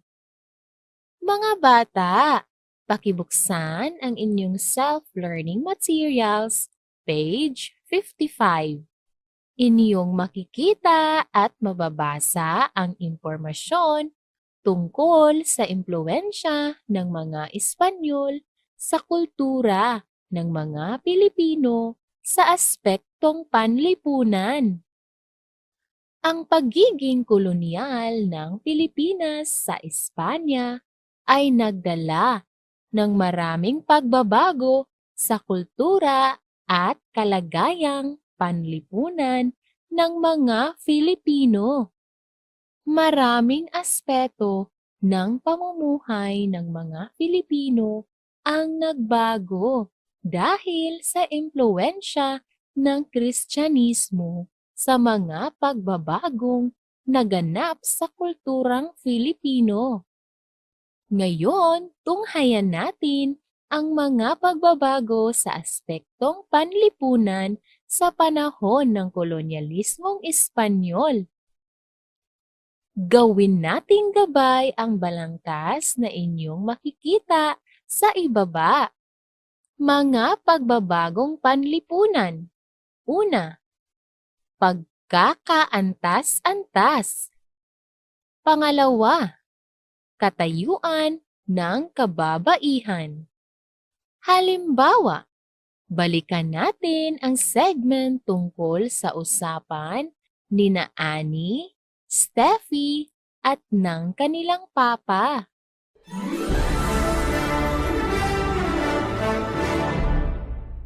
Teka lang, Papa. Di ba ang Santo Niño na isinasayaw nila ay parehas ng ibinigay ng Espanyol sa babae kanina sa palabas? Oo, mga anak. Ibig sabihin, Papa, ang pagsayaw ng Santo Niño sa araw ng pista nito ay impluwensya ng mga Espanyol sa mga Pilipino. Tama kayo, mga anak.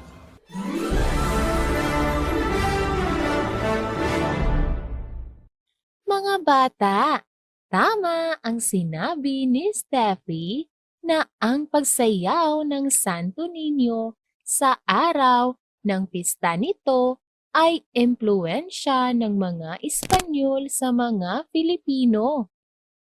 Isa ito sa mga relihiyosong pagdiriwang na nabuo sa paghahalo ng sinaunang tradisyon at mga bagong natutuhang musika mula sa mga Espanyol. Ito ay isa sa mga impluwensya ng kolonyalismong Espanyol sa mga Filipino na napabilang sa aspektong kultural. Ngayong araw, talakayin natin ang impluwensya ng mga Espanyol sa aspektong panlipunan.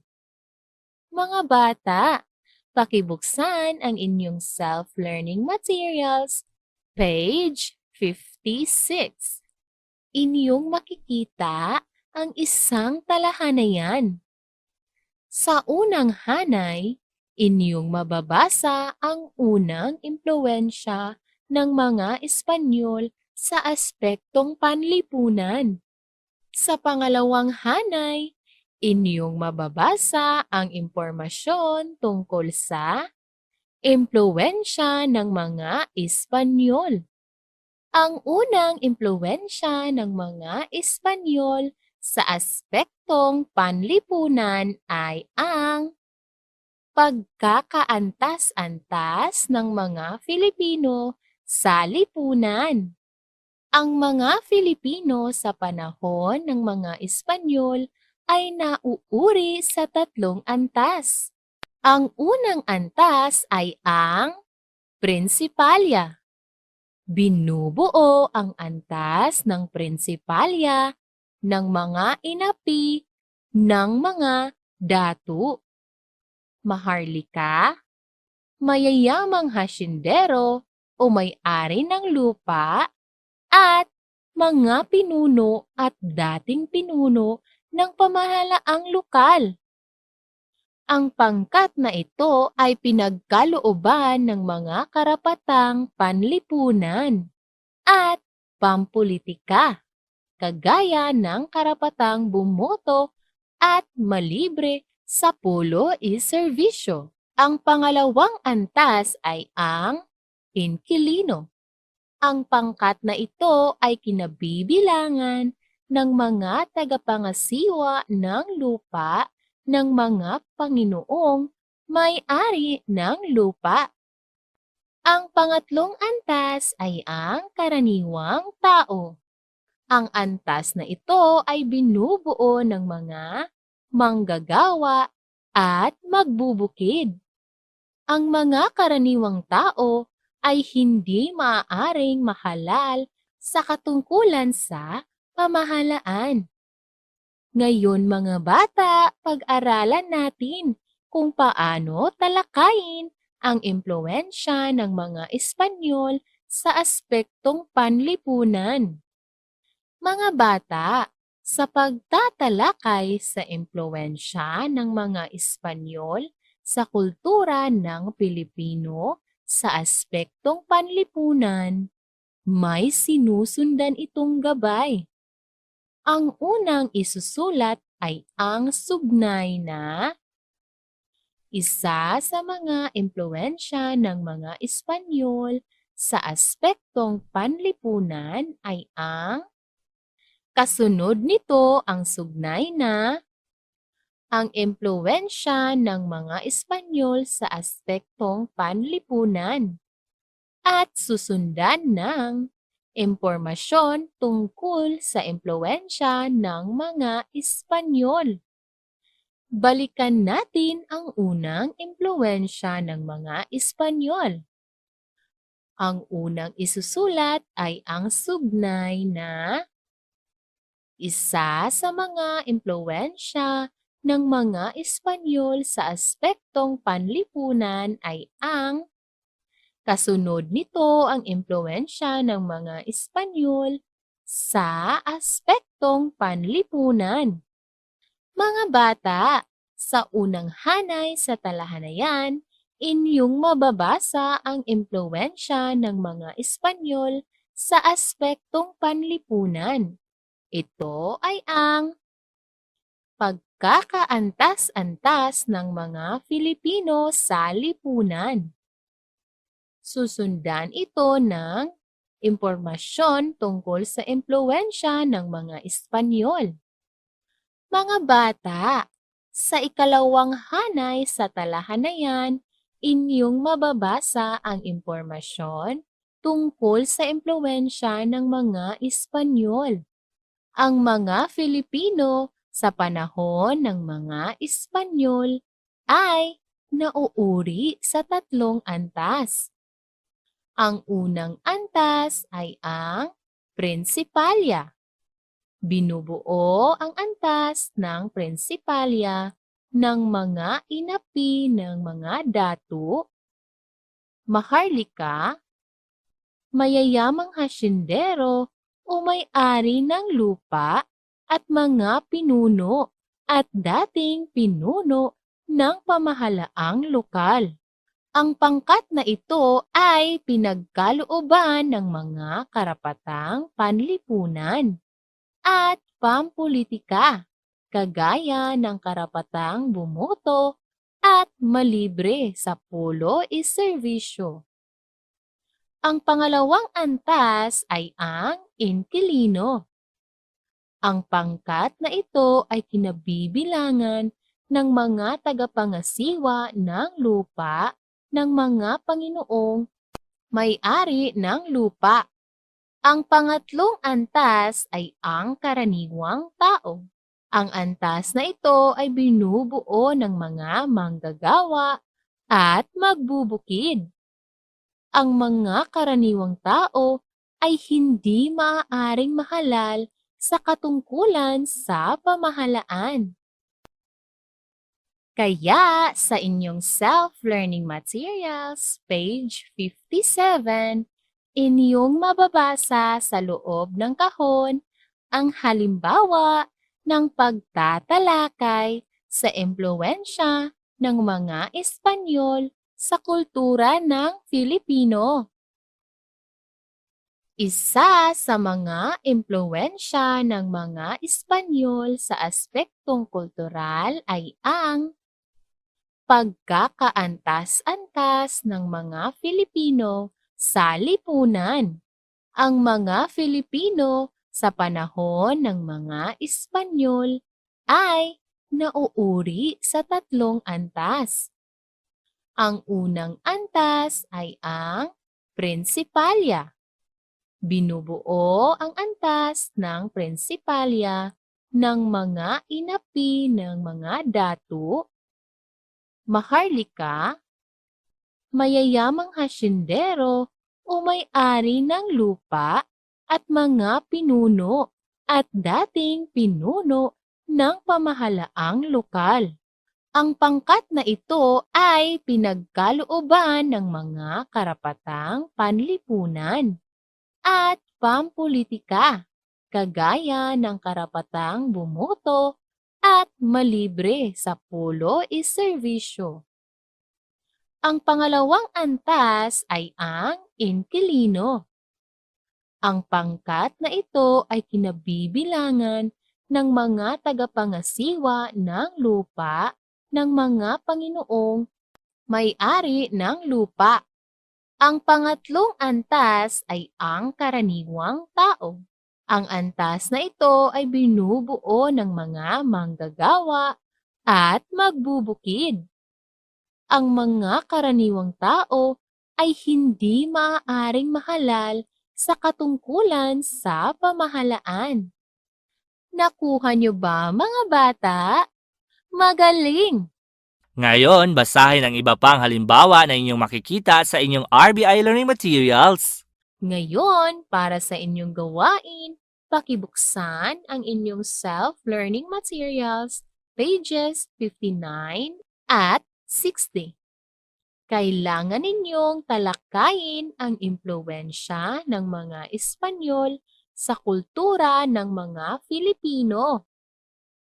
Unang isulat ang sugnay na isa sa mga impluwensya ng mga Espanyol sa aspektong panlipunan ay ang kasunod nito ang impluwensya ng mga Espanyol sa aspektong panlipunan.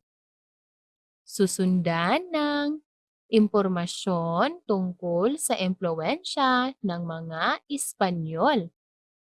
Isulat ang inyong sagot sa loob ng kahon.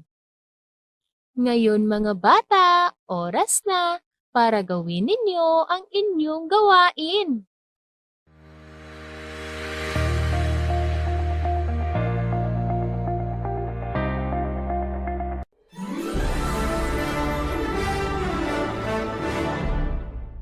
Para sa mga bata sa Grade 6 Mathematics, performs division of integers. In our previous lesson, we learned how to describe and interpret division of integers using materials such as algebra tiles.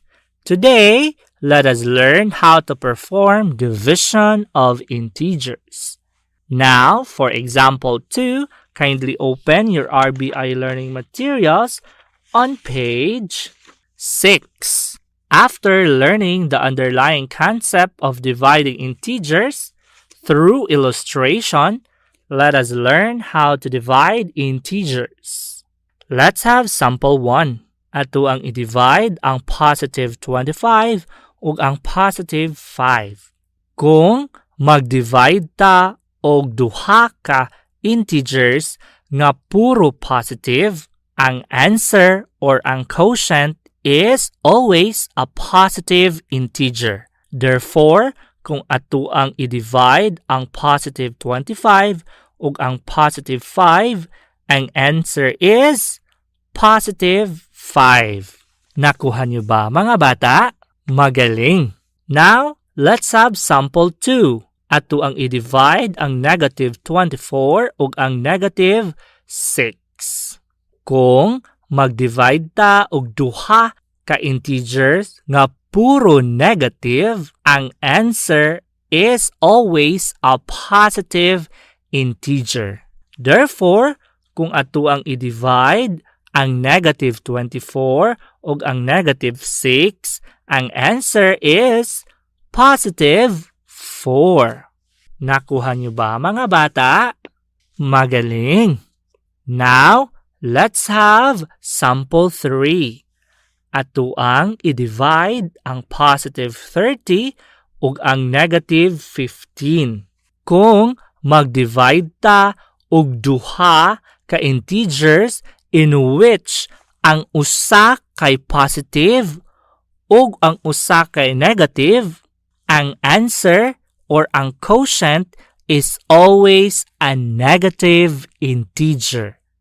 So, kung ato ang i-divide ang positive 30 ug ang negative 15, ang answer is negative 2. Nakuha niyo ba mga bata? Magaling! Now, kindly read and study sample 4 nga inyong makita diha sa inyong learning materials. Then, after that, for your activity 2, you are going to divide the following integers. Now, it's time for you to do your activity.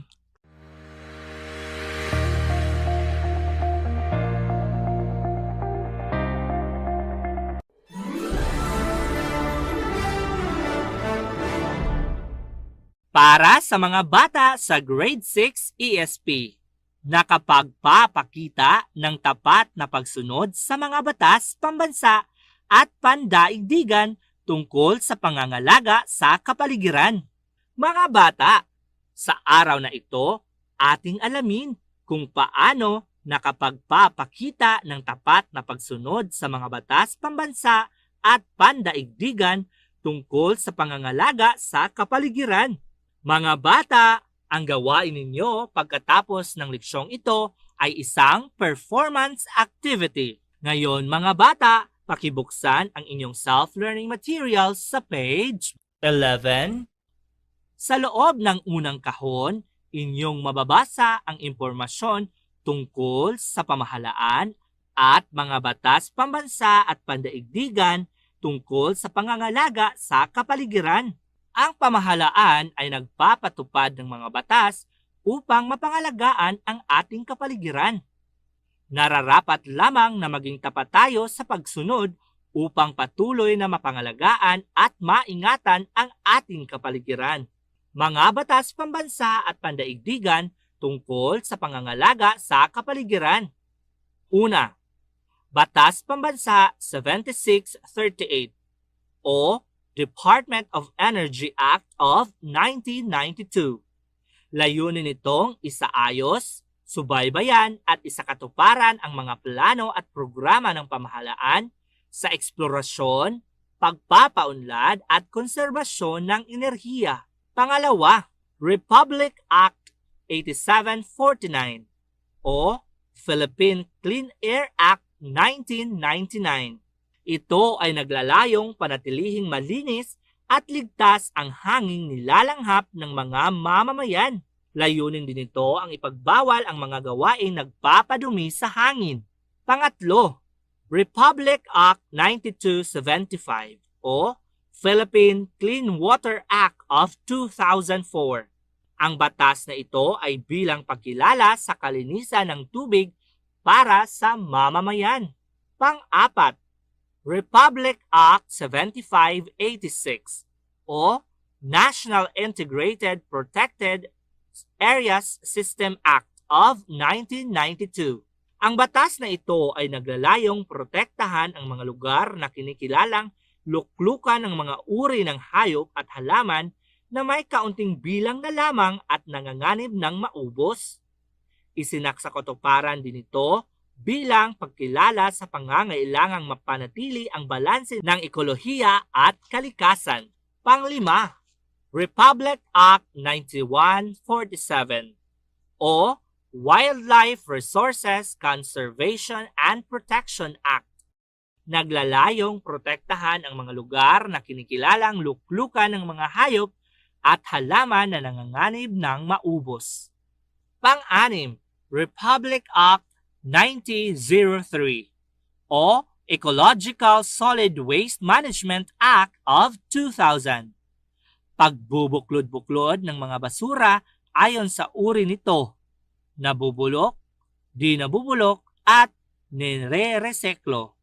Ngayon mga bata, pakibuksan ang inyong self-learning materials sa page 13.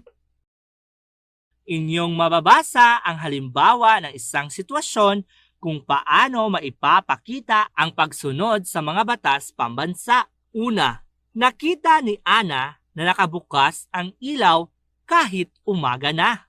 Paano maipapakita ni Ana ang tapat na pagsunod sa batas pambansa 7638? Mga bata, ang posibleng sagot ay maipapakita ni Ana ang tapat na pagsunod sa batas pambansa 7638 sa pamamagitan ng pagpatay sa ilaw dahil umaga na. Sa pagpapakita ng tapat na pagsunod sa batas, unang isusulat ang maipapakita na susundan ng dapat gawin at rason o dahilan. Nakuha niyo ba mga bata? Magaling! Pangalawang sitwasyon. Namasyal si Mang Juan sa kanilang kapitbahay. Nakita niyang nagsusunog ng gulong si Joanne. Paano maipapakita ni Mang Juan ang tapat na pagsunod sa batas pambansa 8749? Mga bata, ang posibleng sagot ay maipapakita ni Mang Juan ang tapat na pagsunod sa batas pambansa 8749 sa pamamagitan ng pagpapaalala kay Joanne na bawal magsunog ng goma dahil nakakasama sa ating kalusugan. Sa pagpapakita ng tapat na pagsunod sa batas, unang isusulat ang maipapakita na susundan ng dapat gawin at rason o dahilan. Nakuha niyo ba mga bata? Magaling! Ngayon, pakibasa ang iba pang halimbawa na matatagpuan sa inyong self-learning materials. At pagkatapos ninyong basahin ang iba pang mga halimbawa, pakibuksan ang inyong self-learning materials sa page 15. Para sa inyong gawain, sagutan ang mga sumusunod upang maipakita ang pagsunod sa mga batas pambansa at pandaigdigan tungkol sa pangangalaga sa kapaligiran. Ngayon mga bata, oras na para gawin ninyo ang inyong gawain.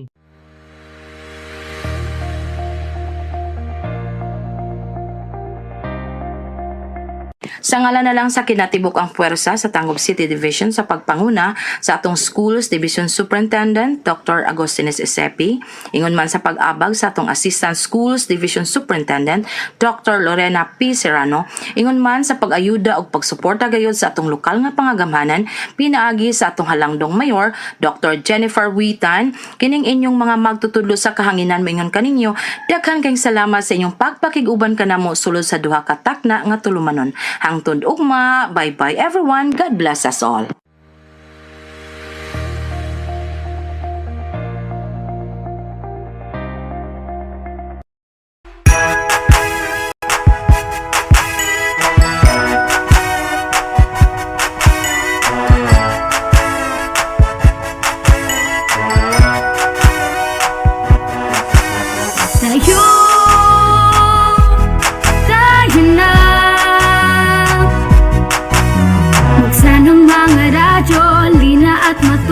Sa mga aral sa mundo, tayo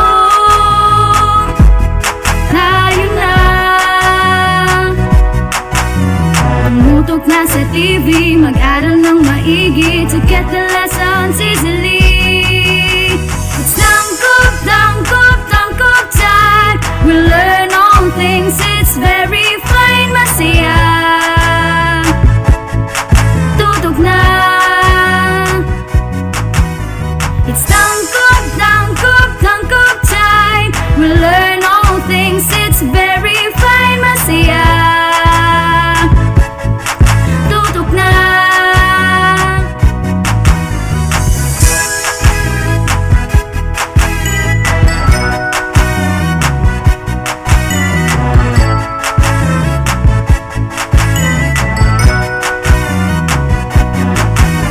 Tayo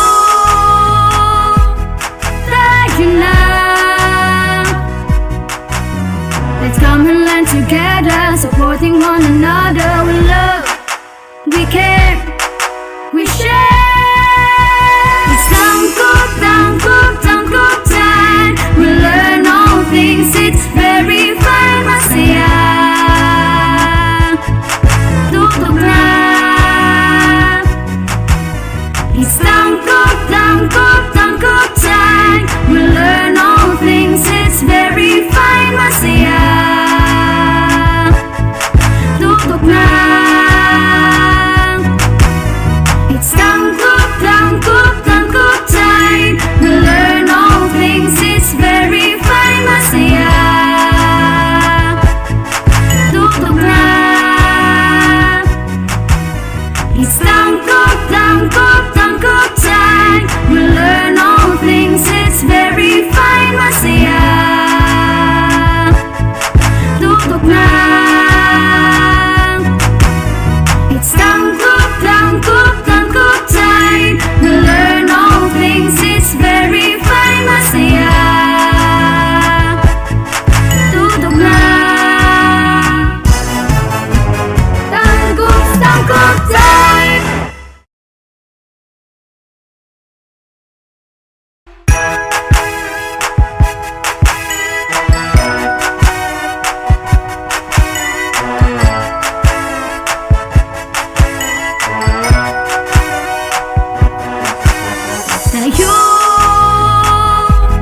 Tayo na. Buksan ang mga radyo, lina at matuto sa mga aral sa mundo. Tayo na. Tumutok na sa TV, mag-aral ng maigi to get the lessons easily. It's tangkop time. We learn all things, it's very fine. Masaya, tutok na.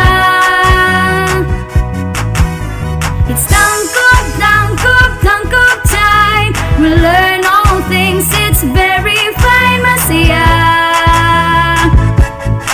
tutok na.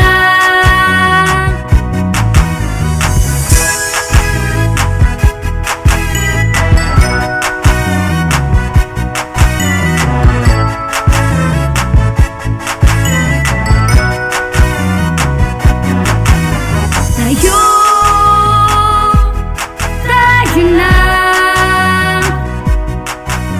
Let's come and learn together, supporting one another with love.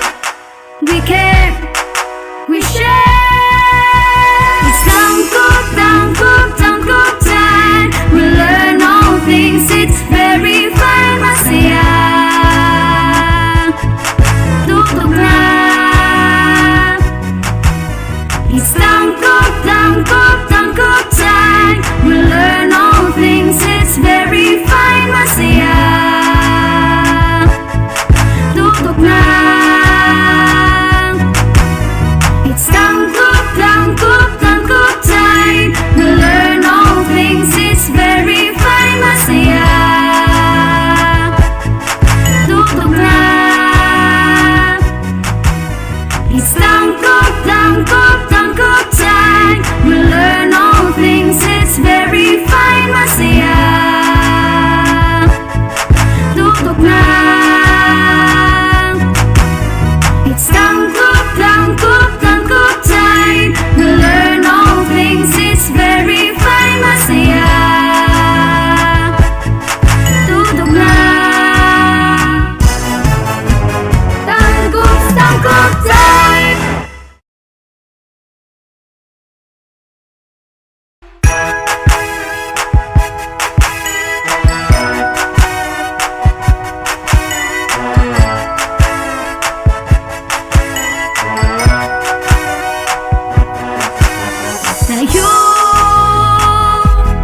Tayo na.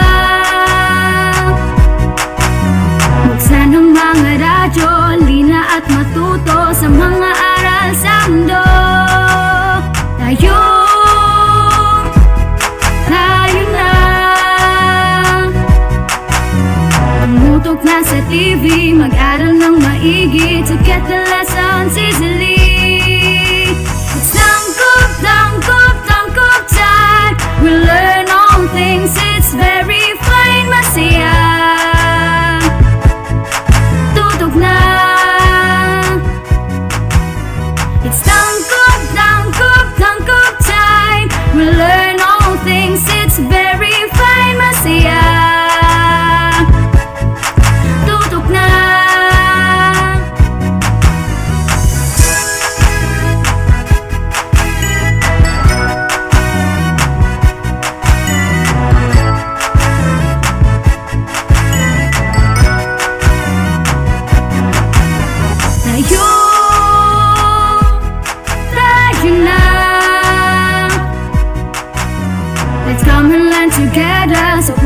one another. We love, we care, we share. It's tangkop, tangkop, tangkop time. We learn all things, it's very fun. Masaya, tutok na. It's tangkop, tangkop, tangkop time. We learn all things, it's very fine. Masaya, tutok na. It's tangkop, tangkop, tangkop time. We learn all things, it's very fine.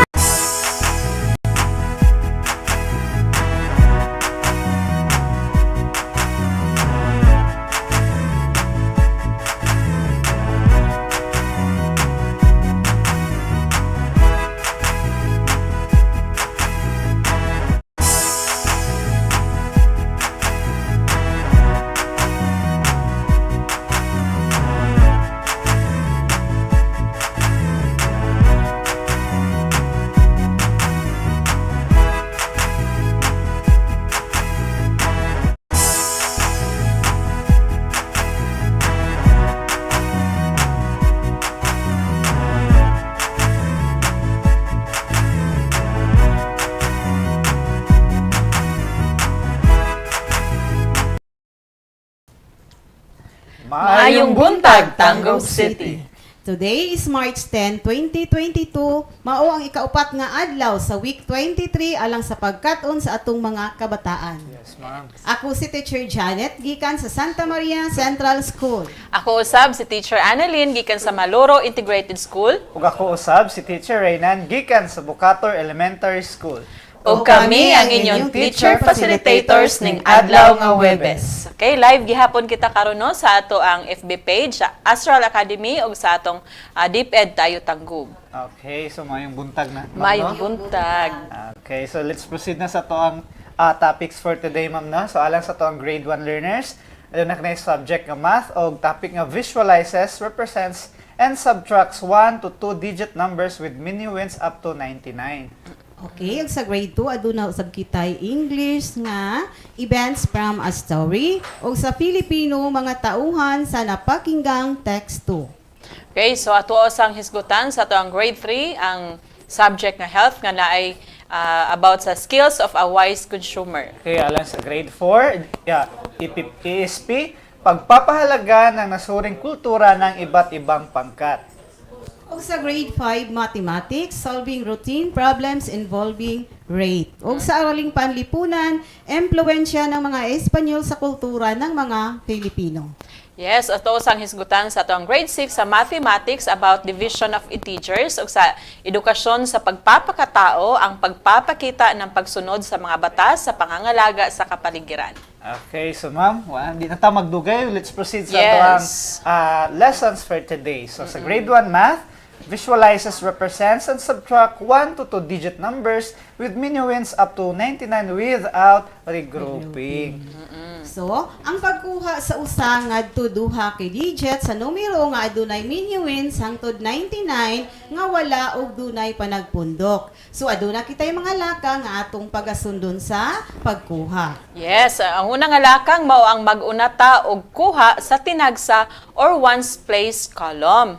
Yes, that's right, ma'am. No? So, sa pagkuha, ma'am, no, adunay, sa pagkuha nga, adunay panagpundok, magkuha og usa ka na pulo o tens place, o ikaduha, o idugang kini sa numero nga anaa sa tinagsa o ones place.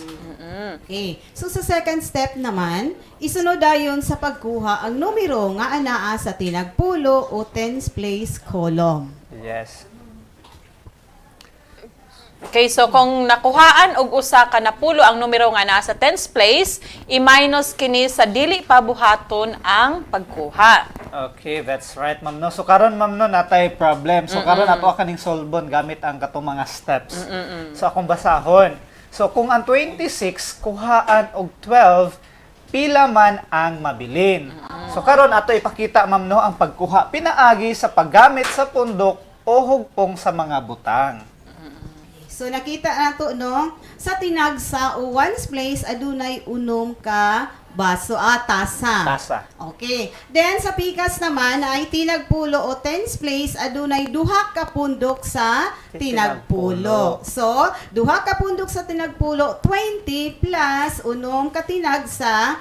So, that is 26. So, diha ma'am ipakita na ang visualization sa to visualization. 26. Sa 26. So gipakita sa hulagway nga ang 26 adunay duha ka pundok sa tignapulo og unom ka tinagsa.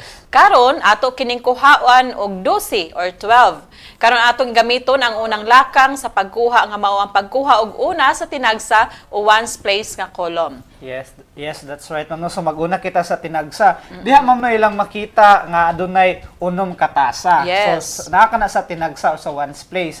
Subot pasabot ka nang unom nagrepresent ka na sa 6 sa ato ang 26 nga number.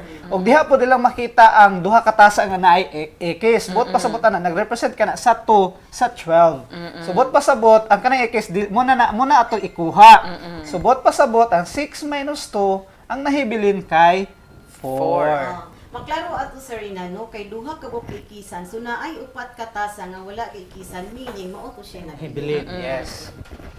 So ato nakita nga ana ay ikes ang duha ka kamag tungod kay mao ka na ang timailhan nga kini gikuha og ang unom kamag gikuhaan og duha aduna na lamang kini upat kamag nga nabilin. Yes. Okay, so sa tinagpulo na sab kita. So isunod nato ang ikaduhang lakang nga mao ang pagkuha sa tinagpulo. Ang ikaduhang lakang mao ang pagsunod dayon sa pagkuha sa numero nga na sa tinagpulo o tens place column. Gipakita ang usa ka pundok sa tinagpulo, gibutangan kini og ekes, mao kana ang timailhan nga kanay siya mo gikuha. Yes. So ato nakita nga adunay usa ka napulo og upat ka tinagsa ang naibilin. Mao kini ang 14 or 14. So ang 26 kuhaan nato og 12 nabinlan og 14 or 14. Yes, that's right, ma'am. So let's proceed sa another example na pod ma'am no aron mas masabtan nila. Okay. So karon pila ang mahibilin kung ang 47 o 47 kuhaan og 23 o 23. So karon ato na po ipakita ma'am no ang pagkuha pinaagi sa mga butang. So nakita nato sa tinagsa nga adunay 7 ka bula o 7 ka tinagsa mao kana ang 7. So sa tinagpulo usab nakita nato nga adunay 4 ka pundok sa tinagpulo nga mao kana ang 40. So 40 ug 7 nahimo sila nga 47. So gipakita nga sa 47 adunay 4 ka hugpong sa tagnapulo og 7 ka tinagsa. Ang minuend mao ang 47 ug ang subtrahend mao ang 23. Karon adto ta sa mga lakang sa pagkuha ang kadiin ang unang lakang nga mao ang unaha pagkuha ang anaa sa tinagsa o ones place nga column. Yes, that's right ma'am no. So pareha gyapon ganiha ma'am no naguna kita sa ones place or sa tinagsa. So diha gihapon nakita nila ang 7 ka bula ma'am no. Nag-represent sa 47 ato. So atong nakita nga na ay ekes ang tulo ka mga hole or bola tungod kay mao ka na ang timailhan nga kini ang gikuha. So ang 7 ka mga holen bola gikuhaan og tulo na binlan na lang kay kini og upat. Okay, so sa tinagpulo usab no, nakita nato nga adunay duha ka hugpong sa tinagpulo ay isunod ayon nato ang pagkuha na no. Yes, duha ka hugpong sa tinagpulo ang gikuha. Mao kana ang timailhan, ang kanang gibutangan og ikes, mao kana ang timailhan nga kana siya maoy gikuha. Yes. So, nahibili na lang ang sa upat kuhaan og duha, nahibili na lang ang duha ka tinagpulo. Yes. Okay, so ato nakita nga adunay duha ka tagnapulo ug upat ka tinagsa ang nabilin. So mao kini nga ang 24 sa ato pa, ang 47 kuhaan og 23 mahimo nga 24. Okay, so para sa ilhang buluhaton ma'am no. So ipakita ang pagkuha sa mga numero pinaagi sa pagbutang og ekis sa hugpulong sa tinagpulo o tinagsa aron matubag ang mga pangutana. Isulat sa kahon ang insaktong tubag. Okay, so proceed ta sa grade 2 English, which is retell events from a story. Yes. So what is retelling, Ma'am Annalyn? Okay, so retelling is simply to tell the story again through sequencing the events. So in retelling a story, we must remember what happens in the story from the beginning until the end, which includes the use of a plot. A plot composes the beginning, middle, and end. Yes, that's right. So when we talk about beginning, ma'am, no, it is the first part of the story that Yes. uses signal words like once upon a time or one day. Yes. So in the middle of ma'am, no, middle is found in the middle of the story that uses signal words like then or next. And the ending is where the story comes to the end that uses signal words like finally or last. Yes. To retell the story, we write the events of the story from beginning, middle, and ending. Yes. So we have an example here. So that can be found in your screen right now. So that is entitled Baby Chicken. So I will read the story. One day, a mother chicken sat on her nest. Next day, the eggs cracked open and some little chickens popped out from the shells. Finally, the mother chicken had 6 chicks. Okay. So diha ma'am, no, ato na din ma-identify. Ato i-identify ang beginning, Yes. middle, ug ang end sa story. So sa atong beginning sa story, atong mabasa diha sa pinakauna, which is one day a mother chicken sat on her nest. Okay. So, this event of the story is the beginning because it has a signal word, one Yes. day. Yes. And it is found in the beginning of the story. Yes. So, mao na ang iyang signal word, ang one day. Yes. Okay, so sa middle part na punta sa story. So, next day, the eggs cracked open and some little chickens popped out from the shells. Okay, that's right. So this event of the story, ma'am, na is the middle because it has a signal word next. And it is found in the middle of the story. Yes, that's right. Okay, then the ending. Finally, the mother chicken had 6 chicks. Okay, so this event is the ending because it has a signal word finally, and it is found in the last event of the story. So below are the events of the story, and each event that happens in the story has a check inside the box. Okay, so diha ma'am, no, ato mabasa ang katong kuhan event nga ato makita na na-i check. Okay. So atong basahon, ma'am, no? So ato ang first nga kuhan is nga na-i check mao ang one day a mother chicken sat on her nest. Ang ikaduha nga na-i check mao ang next day the eggs cracked open and some little chickens popped out in the shells. Ug ang katulo mao ang finally the mother chicken had 6 chicks. So, to retell the story, we write the events of the story from beginning, middle, and ending. So, mauna ni siya katong gi-check, no? Gisumpay. One day, a mother chicken sat on her nest. Next day, the eggs cracked open. Then, some little chickens popped out from the shells. Finally, the mother chicken had 6 chicks. Yes, that's right. So, nga naon lamang ang pag-retell sa story, ma'am. Yes. So for your activity, children, put a check inside the box that tells the events. Retell the story by writing on the space provided. Okay, so stay tuned because we will be right back after a short break. This is Astral Academy Cyber School.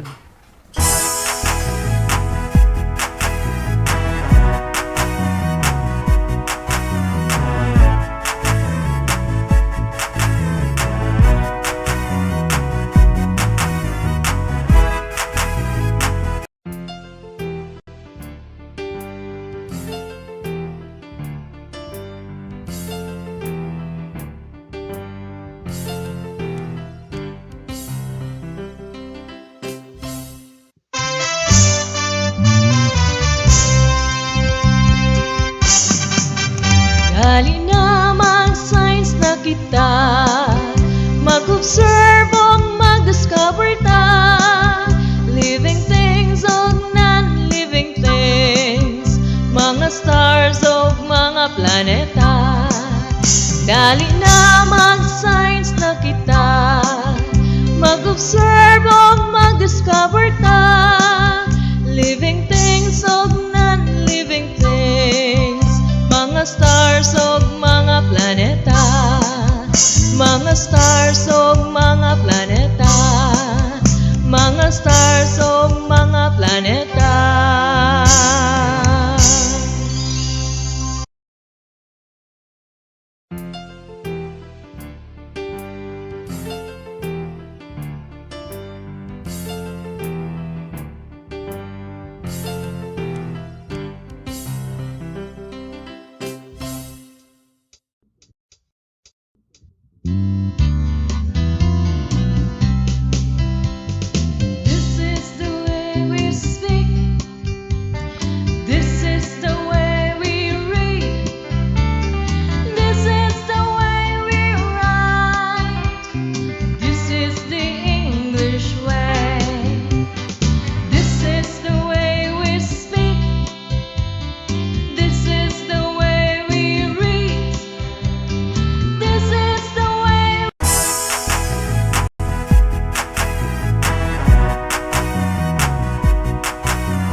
And we are back still here in Astral Academy Cyber School. Okay, so let's proceed sa to ang grade 2 Filipino, Ma'am No, nga na ilalarawan ang mga tauhan sa napakinggang teksto batay sa kilos. Okay, so ang paglalarawan ng tauhan sa napakinggang teksto ay isang paraan upang ganap na maintindihan ang kilos at ang kanyang pahayag. Okay. So mahalagang bigyan ng pansin ang mga tauhan kung paano ito kumilos at ano ang kanyang ginagampanan sa teksto sa paglalarawan. Okay, so sa pakikinig ng mabuti, Ma'am No, maaaring kilalanin ang mga tauhan at nakatutulong ito upang lubos na maunawaan ang tekstong pinakinggan. Ito ang mga halimbawang salita na ginagamit sa paglalarawan. Masipag, mabait, magalang, mahinahon, masiyahin, at iba pa. Okay, so mayroon tayong halimbawa ng isang teksto ngayon na makikita ninyo mga bata sa inyong screen. Ito ay pinamagatang si Mara. Si Mara ay isang mag-aaral sa ikalawang baitang. Likas sa kanya ang pagiging masipag. Hindi na siya inuutusan para sa kanilang tahanan. Kusa niyang ginagawa ang paglilinis at paghuhugas ng pinggan. Okay, so meron tayong mga tanong base sa ating binasang teksto. Unang tanong, ano-ano ang mga ginagawa ni Mara? Okay. Ang mga ginagawa ni Mara ay ang paglilinis at paghuhugas ng pinggan. Yes, so pangalawang tanong naman, Ma'am Annalyn, kung si Mara ay kusang naglilinis at naghuhugas ng pinggan, ano ang masasabi mo kay Mara? Okay, so kung si Mara ay kusang gumagawa sa mga gawain, si Mara ay isang masipag na bata. Yes, that's right. So, ganun lang kasimple, no? Yes, ma'am. Okay, para sa inyong mga gawain, basahin ang isang teksto at sagutin ang mga tanong. Yes. Okay, so let's proceed now to our grade 3 learners na may subject na health. Ito ay may competency na describes the skills of a wise consumer. Yes, so ang konsuminador, Ma'am No, mao ang mga tawo nga mupalit og pagkaon, serbisyo, produkto ug mga butang nga gamiton para sa pang-adlaw-adlaw nga panginahanglanon. Yes, mga consumer na Yes. sila.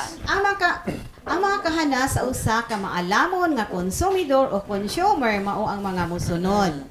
One is kahibalo mohimo sa hustong desisyon kung unsa ang mga pagkaon ang paliton o butang nga gamiton aron masiguro ang kahimsog. Yes, that's right, Ma'am No. Sa ikalawa naman, dili-dali madani sa mga pahinumdum sa television or posters. Yes, that's right. Ug ang ikatulo, makisayod sa impormasyon usa mo palit. Tama. Og ikaapat, makisusi kung aduna ba kini diskwento. So Yes. mao gyud ato Discount. sa Discount. sa gaisano. So mangita dito atong naigibitay nga discount. Oh. Yes. So, usa-usab sa mga sa ngalan ni Kahanas skills or o nga skills. magpakita sa kahanas sa consumer mao ang pagtandi or magtandi usa sa kalidad, presyo o gamit sa produkto. So Yes. kana mo importante So ang ikaw ba, kalidad. Ma'am Annalyn, gigamit ba to nimong Of mga kahanas? course, yes, ma'am. O, baklayon sa nako ng mga tindahan kay magtaon Asa na kog mo asa palit. ang barato nga presyo. Okay, na-experience na nato, no? Kita niyo Yes, yes. Na-apply na to, ma'am. Sige, karon, Ma'am No, atong basahon ang usa ka sugilanon. Si Sofia mikuyog sa iyang mama ngadto sa syudad para magpalit og bag-ong sapatos. Ma, kini akong paliton kay kita ko ani sa TV. Sulti ni Sofia sa iyang mama samtang nagtudlo sa usa ka nindot og mahalong sapatos. Unya na anak, kay mangita usa kita og ingon anak kanindot og kalig-on apan mas barato ang presyo. Tubag niini sa iyahang mama. Una mipalit ang iyang mama, gipangutana usa niya ang tindera kung aduna ba kini diskwento o discount. So miadto usab sila sa uban pang mga tindahan aron itandi ang mga presyo. Mangutana siya sa tindera kung unsa ang mga butang nga gigamit sa paghimo niini ug gisusi usab niya ang etiketa. Usa ba ka maalamon nga konsumidor ang mama ni Sofia base sa atong istorya? So atong makita no dito sa atong nasabtan dito sa atong na gibasa nga sugilanon nga usa-usab ka maalamon nga konsumidor ang mama ni Sofia. Yes. How about anaa ba niya ang mga kahanas, Ma'am Anet, sa usa ka maalamon nga konsuminador? Okay, base sa nabasa nato, no, aduna gyud kay nangutana man to siya sa tendera, di ba? Yes, ma'am. Wala dayon siya ning palit dayon sa unsay ipapalit sa iyahang anak. Yes. So, karon ma'am no atong kuan ang mga katong nabasa nato ganiha. So mo atong ikuan karon kung ang effective nga maalamon ba gyud ang mama ni Sofia. So Base dito sa base sa story. to story. So kini atong paliton kay kita kuan sa TV. Sulti ni Sofia sa iyang mama. Samtang nagtudlo sa usa ka nindot og mahalong sapatos. Unya na anak kay mangita usa kita og ingon anak kanindot og kalig-on apan mas barato ang presyo. Okay, paron mahalagway nila ang kahanas sa usa ka maalamong konsumidor ang tubag sa ato ang mga pangutana ila lang katong isumpay. Yes. Ila lang katong isumpay aron ilang ma-describe ang usa ka maalamong konsumidor. Okay. So buot pasabot ato nga ato yung kuan ma'am no. So wala siya madaniman. So buot pasabot si ang mama ni Sofia naa ni ang quality, ang skill sa kawise nga konsuminador. So una mipalit ang iyang mama gipangutana usa niya ang tindira kung aduna ba kini diskwento. So base dito sa atong gibasa kaganina no usa kadto ka skill nga di nagpakita sa pagkamaalamon nga konsumidor. Kay kuan ma'am no nakisusi man siya nga aduna ba kini diskwento. Yes, correct. May adto usab sila sa ubang mga tindahan aron itandi ang mga presyo. Yes. So ang pahayag pod ma'am no naghulagway usab sa usa ka kinaaya sa maalamon nga konsuminador. Kay gitandi niya ang presyo niini sa ubang tindahan. Wala sila diretso ning palit. Ani kung unsa ilang una nakita wala nila palita diretso.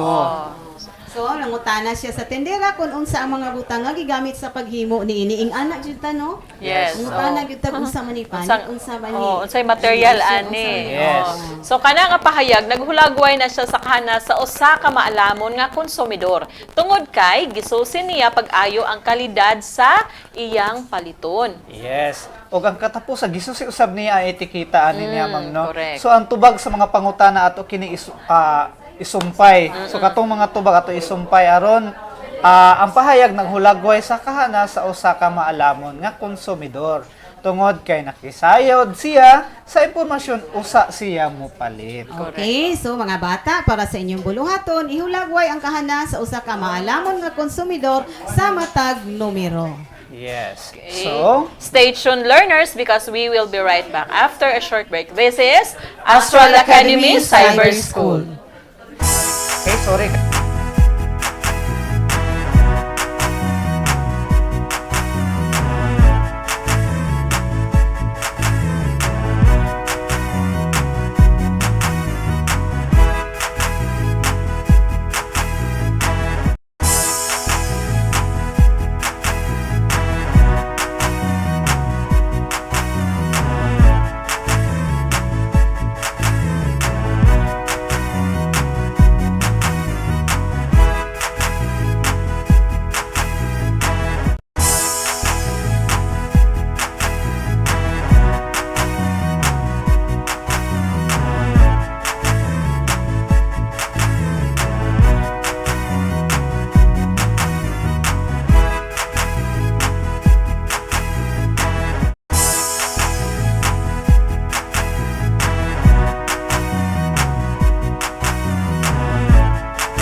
sa mga aral sa mundo. Tayo na tumutok na sa TV, mag-aral ng maigi to get the lessons easily. It's tangkop time.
And we are back still here in Astral Academy Cyber School.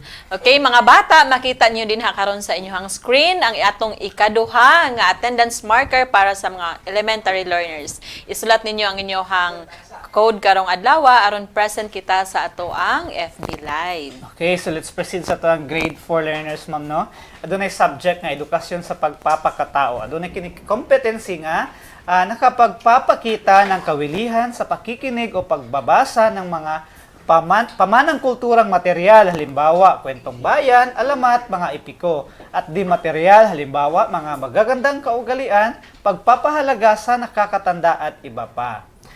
Naipagmamalaki o napahahalagahan ang mga nasuring kultura ng iba't ibang pangkat etniko tulad ng kwentong bayan, katutubong sayaw, awit, laro, at iba pa.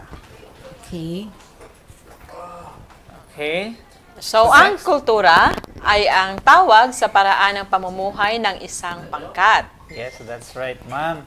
Okay, napapaloob dito ang kanilang mga paniniwala, kaugalian, pagpapahalaga, mga gawi at mga bagay o sagisag na nagpapakilala sa kanila bilang isang natatanging pangkat. Tama. So, ang kulturang Pilipino ang nagpapakita ng iba't ibang pagkakakilanlan bilang isang bansa.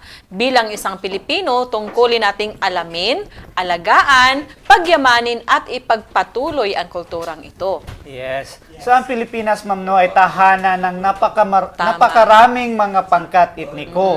Bunga ng mga pakikipag-ugnayan sa iba't ibang bansa at ng pagdating at paninirahan ng mga dayuhan sa bansa. Ilan sa mga pangkat etniko ay na-impluwensyahan ng mga kulturang dala ng mga dayuhan. Okay. Samantala, may mga pangkat na napanatili ang kanilang orihinal na kultura ilang siglo man ang nakaraan. Sila ang tinatawag nating indigenous people or IP. Ang mga agta ng Sierra Madre, Mangyan ng Mindoro at Taut Bato ng Palawan ang ilan sa kanila. Yes. Tama. So, iba-iba ang kultura ng bawat rehiyon at bawat pangkat etniko. Makikita ito sa mga tutubong kasuotan, kwentong bayan, sayaw, awit, laro, at iba pa. Ito ay nagpasalin-salin na mula sa mga ninuno. Yes, that's right, ma'am. So, diha, ma'am, no, makikita nila ang mga material na kultura. Una nito ay ang kwento, sayaw, awit, laro, at ang pagkain. Tama. Okay, so ang kwentong bayan, so may mga halimbawa tayo ng mga kwentong bayan gaya ng Punong Kawayan at si Mariang Mapangarapin. Sa mga katutubong sayaw naman ay nandyan ang tinikling, binasuan o maglalatik. Yes. Okay. O sa awit naman, nandyan din ang Filipino folk songs o katutubong awit ay ang mga awiting sumasalamin sa araw-araw na pamumuhay ng mga katutubo at mamamayan ng Pilipinas. Tama. Ang katutubong laro naman ay may tuturing na palatandaan ng isang lahi, kung kaya't dapat na balikan pangalagaan sa pamamagitan ng aktong paglalaro, pagpipinta at pagsusulat. Yes. Sa pagkain naman, ma'am, no, ang mga lutuing Pilipino ay ang mga pinagsama-samang lutuin ng iba't ibang mga pangkat etniko ng Pilipinas. Ipinapakita sa lutong Pilipino ang kasaysayan ng Pilipinas. Na-impluwensyahan ito ng mga lutuin ng mga Chino, Kastila at mga Amerikano tulad ng adobo, inihaw, lumpia, pansit at marami pang iba. Lalong-lalo na ngayon, ma'am, no, daghan na kayo tag mga food nga dili originated dyan sa Philippines. Yes, tama. Okay, so ngayon naman makikita ninyo din dyan sa inyong slide ang diagram tungkol sa mga di-material na kultura. So sa mga di-material na kultura, yan ay mga tradisyon, kaugalian at paniniwala nating mga Pilipino. Yes. Ang di-material na kultura ay ang tradisyon, kaugalian at paniniwala. Ang pagkamalapit ng pamilya at hospitality ay ilan sa mga kaugalian ng mga Pilipino. Tama. Okay, so mga bata, para sa inyong gawain, lagyan ng check ang kahon kung ang sitwasyon ay nagpapakita ng kawilihan sa pakikinig, pagbabasa at pagsasagawa ng mga pamanang kulturang material at di-material. So, X naman kung hindi. Yes. So let's proceed na sa to ang grade 5 mathematics ma'am no nga adunay competency nga solve routine problems involving finding the rate using appropriate strategies and tools. Okay. Okay. So routine means problem solving involves at least one of the four mathematical operations and or ratio that are practical in nature. It follows clear procedures. The step 1 is the understand. Second is plan. Third, solve. And the fourth is check. Yes. Okay, so let us solve the problem below using the routine solution in finding the rate. Okay, so doon na kita is kuan ma'am no problem. So akong basahon. Jenny has a total of 70 mangoes and 49 of these are ripe. What percent are the ripe mangoes? Okay, so diha usab ma'am no makita nila ang T-Hans triangle in which mo ka na atong gamiton aron ma-solve na to ang problem. Okay, so step 1 ma'am Step Janet. 1 is to understand the problem, the percent of ripe mangoes. So naa dinha ang ato dinha sa tong given atong pangitaon ng rate. Ang iyang base mao ang 70 ug ang percent is 49. Okay, so mo ka na atong step 1. So let's proceed sa step 2 ma'am no. So ato makita diha na atay formula nga rate equals percentage over base. So ahan to na siya nakuha gikan sa ato ang T-Hans triangle. Correct. Okay. So ang rate man atong pangitaon subot pasabot rate is equal to percentage divided over base. So makita na to na sa T-Hans triangle mo na maka-formulate ta sa to ang formula. Okay, so step 3 is we're going to solve the problem. Using the formula, R is equal to P over B times 100.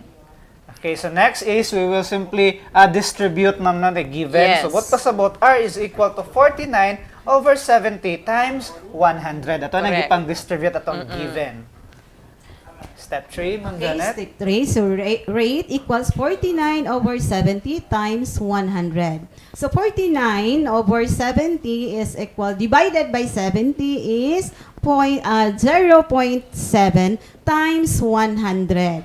So 7.7 times 100, that is 70%. So what pasabot ato ang rate is 70%. So Okay. therefore, Jenny's ripe mangoes are 70%. Yes. So yun na kayo mabasa na tayo formula. Yes, sir. So now let us proceed to step 4, which is checking. So in checking, let us use the formula and substitute the value for each term. Yes. Okay. So using the formula, R is equal to P over B times 100. So ato anang i-substitute. Pila ito ato ang R kaganina? 70%. Okay, that's right. So 70% is equal to 49 over 70 times 100. So tanaw na to kung equal ba silang duha. Yes. So 70% is equal to, so 49 divided by 70, that is 0.7, and then times 100, the answer is 70%. Therefore, the rate is 70%, and that is also equal to the P over B, which is also 70%.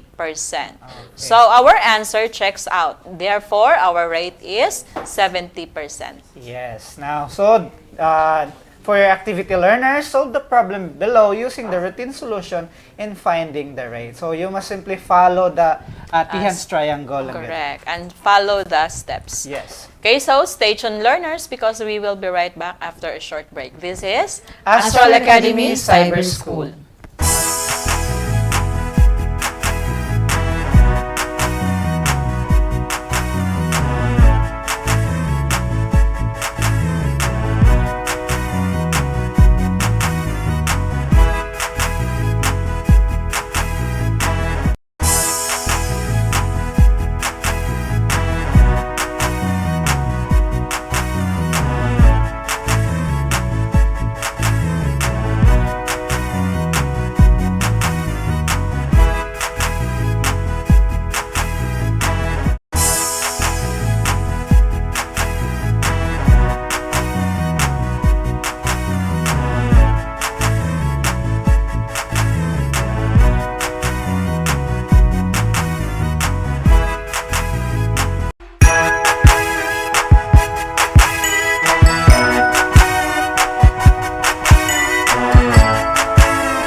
na sa TV, mag-aral ng maigi to get the lessons easily.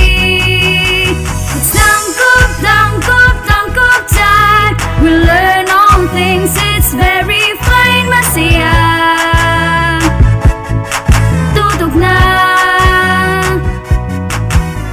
It's tangkop time. We learn all things, it's very fine, masaya. Tutok na.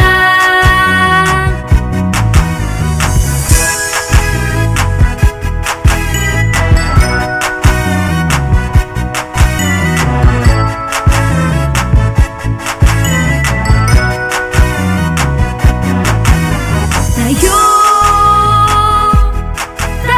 na.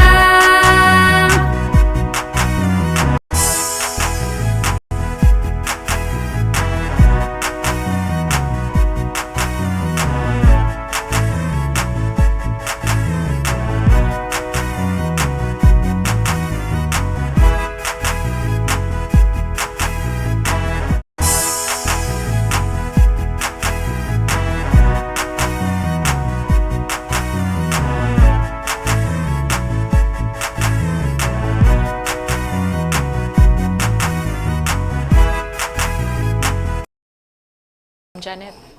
And we are back, still here in Astral Academy Cyber School.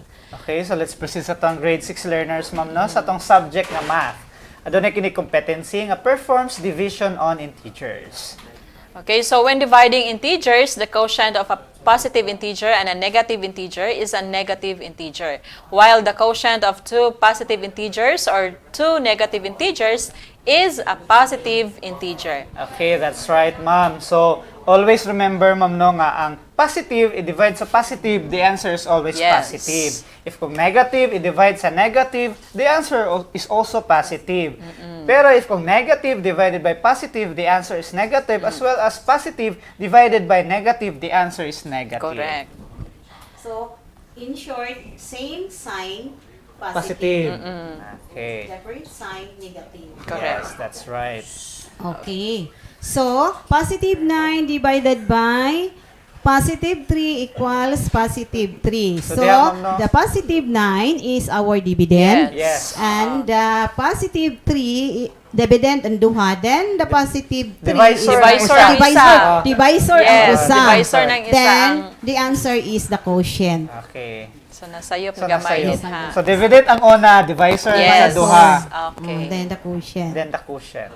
Okay, now, so let us learn how to interpret the division of integers using algebra tiles. Wherein the black algebra represents, the Positive black tiles tiles. represent positive integer, and the white tiles represents negative integer. Yes, that's right, ma'am. So this time, let us directly go to our example. So let us divide positive 6 to positive 2. Okay. So, natay sundo na po, ma'am, no? So first is illustrate the dividend. So diha ilang makita nga atong illustrate ang positive 6, which is our dividend. So nakita Yes. diha nga naay unom ka black tiles. Yes, kay positive man siya. So next is illustrate the dividend and its divisor. So since positive 3 divided by Positive 6. positive 6 divided by 2. Positive 2. Okay, so kaduhaon na to og bahin ang 6. So divided by 2? Yes, yes, ma'am. Okay, so the divisor is 2, so it means we need to divide positive 6 into group with 2 tiles in each group. Yes. So, but diha ma'am na makita nato nga ang 6 gigrupo siya tagduha-duha. Yes, that's right. Yes. Dayon ang pagkahuman nato grupo sa tagduha-duha, kung pila ka grupo ato ang ma-form, that is the answer of Yes. our problem. Okay, so there are 3 groups of 2 black tiles formed. Therefore, positive 6 divided by positive 2 is equal to positive 3 or 3. Okay. So in describing and interpreting the division of integers using tiles, simply state how many groups of tiles were formed and the corresponding final quotient. Yes, that's right. So, ma'am, let's proceed na po sa another example, ma'am, no? So, let us divide negative 6 to positive 3. Okay, so first, let us illustrate again the dividend. So di ba nganong white na pod? It's all because atong dividend is negative. Yes. So di ba kung negative, white White tiles ang atong tiles. gamiton. So diha makita sa atong screen ang unom ka buok white tiles. So, illustrate again the dividend and its divisor. So, makita na to dira nga tagtulo ang ato ang gi-circle and it's because we're going to divide 6 by 3. So gigrupo na to ang 6 og tagtulo. Yes, that's right. Okay, so the divisor is 3. This means we need to divide the tiles into groups with 3 members. Yes, exactly. So after that one, Ma'am Noli, we will count the groups of tiles formed. So atong mukan pila ka buok ka grupo atong napurma, which is 2. So buot pa sa bot di ay ang negative 6 divided by positive 3, the answer is negative 2. Okay. So, for your activity learners, describe and interpret the division of integers using algebra tiles. Dinasan yung SLM. Okay, proceed ta no sa ato ang grade 6 edukasyon sa pagpapakatao na kapag papakita ng tapat na pagsunod sa mga batas pambansa at pangdaigdigan tungkol sa pangangalaga sa kapaligiran. Yes. Okay, so ang pamahalaan ay nagpapatupad ng mga batas upang mapangalagaan ang ating kapaligiran. Nararapat lamang na maging tapat tayo sa pagsunod upang patuloy na mapangalagaan at maingatan ang ating kapaligiran. Yes, that's right, Ma'am. No? So may mga batas pambansa at pandaigdigan tungkol sa pangangalaga sa ating kapaligiran. Una na nito, Ma'am Janet. Okay, ang una nito ay ang Batas Pambansa 7638, which is Department of Energy Act of 1992. Ang layunin nitong isaayos, subaybayan at isakatuparan ang mga plano at programa ng pamahalaan sa eksplorasyon, pagpapaunlad at konserbasyon ng enerhiya. Yes. Okay, tama. So, nandyan din ang Republic Act 8749 or tinatawag na Philippine Clean Air Act of 1999. Ito ay naglalayong panatilihing malinis at ligtas ang hanging nilalanghap ng mga mamamayan. Layunin din nito ang ipagbawal ang mga gawaing nagpapadumi sa ating hangin. Yes, that's right, Ma'am. So we have another Republic Act of 9275 or Philippine Clean Water Act of 2004. So ang layunin ng batas nito ay ang bilang pagkilala sa kalinisan ng tubig para sa mamamayan. Tama. Then, Republic Act 7586, National Integrated Protected Area System Act of 1992. Ang batas na ito ay naglalayong protektahan ang mga lugar na kinikilalang luklukan ng mga uri ng hayop at halaman na may kaunting bilang na lamang at nanganganib ng maubos. Yes. Okay, tama. So, isinasa katuparan din ito bilang pagkilala sa pangangailangang mapanatili ang balanse ng ekolohiya at kalikasan. Yes. We have also Republic Act 9147 o Wildlife Resources Conservation and Protection Act. So naglalayong protektahan ang mga lugar na kinikilalang luklukan ng mga hayop at halaman na nanganganib ng maubos. Tama. Kaya nandyan din ang Republic Act 9003 or tinatawag na Ecological Solid Waste Management Act of 2002. Ito ay ang pagbubukod-bukod ng mga basura ayon sa mga uri nito, gaya ng nabubulok, di nabubulok at nare-recycle or nare-recycle. Yes. Okay. So, meron tayong sitwasyon, no? Okay, nakita ni Ana na nakabukas ang ilaw kahit umaga na. Paano maipapakita ni Ana ang tapat na pagsunod sa batas pambansa na 7638? Yes. So, meron tayong posibleng sagot, Ma'am Janet, no? So, maipapakita ni Ana ang tapat na pagsunod sa batas pambansang 7638 sa pamamagitan ng pagpatay sa ilaw dahil umaga na. Naagyoday siya batas. Yes. Mag-conserve sa energy. Yes. Okay, tama. So, sa pagpapakita ng tapat na pagsunod sa batas, sagutin lamang ang tanong at unang isusulat ang maipakikita na susundan ng dapat gawin at rason o dahilan. Okay. Okay, next situation. Pangalawang sitwasyon, namasyal si Mang Juan sa kanilang kapitbahay. Nakita niyang nagsusunog ng gulong si Juan. Paano maipapakita ni Mang Juan ang tapat na pagsunod sa batas pambansa 8749. Yes, so meron tayong posibleng sagot din, Ma'am Janet, no? So pwedeng maipapakita ni Ana ang tapat na next. So kung ni Ana, Ma'am, no, kung makita na to tong silingan nga nagsunog og kanang ligid. So ato siyang badlongon, Ma'am, no, kay makadaot man kini sa hangin. Yes. So daghan kay mga posible na tong buhaton sa mga ningana, pwede na to sa badlongon din para mapalong tong mga katayahan gipasiga nga goma. Tama, Dili sir. lang pod ang goma, Ma'am, asay pod magsunog kita og mga plastics. No? Okay, so naana siya. Yes, Tama. that's Meron right, siyang Republic Act para dyan. Yes. Okay. So, next. So sa pagpapakita ng tapat na pagsunod sa batas, sagutin lamang ang tanong at unang isulat ang maipapakita na susundan ito ng dapat gawin o ang rason o ang dahilan.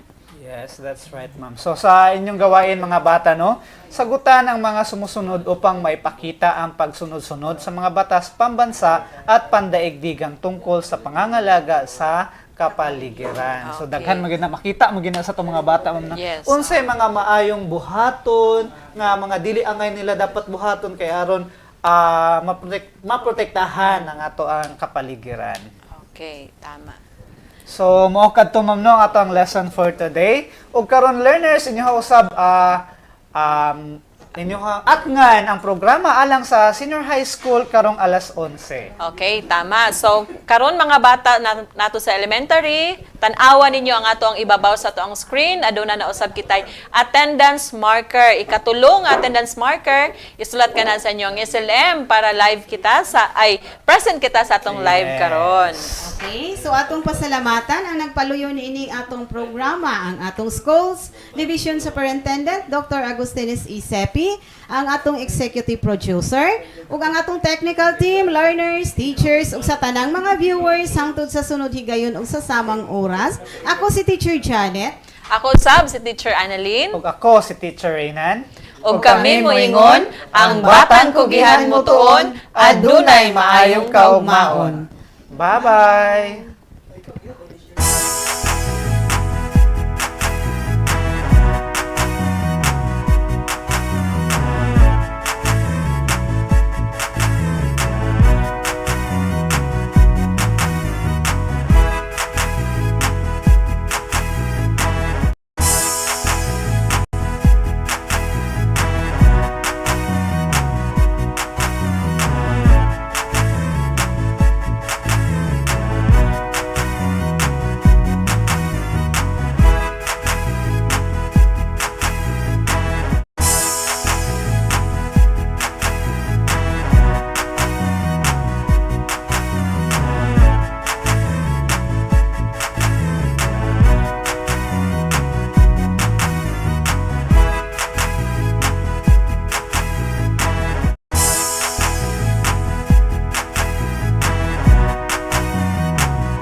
mga aral sa mundo. Tayo na. Tumutok na sa TV, mag-aral ng maigi to get the lessons easily. It's tangkop, tangkop, tangkop time. We learn all things, it's very fine, masaya. Tutok na. It's tangkop, tangkop, tangkop time. We learn all things, it's very fine, masaya. Tutok na.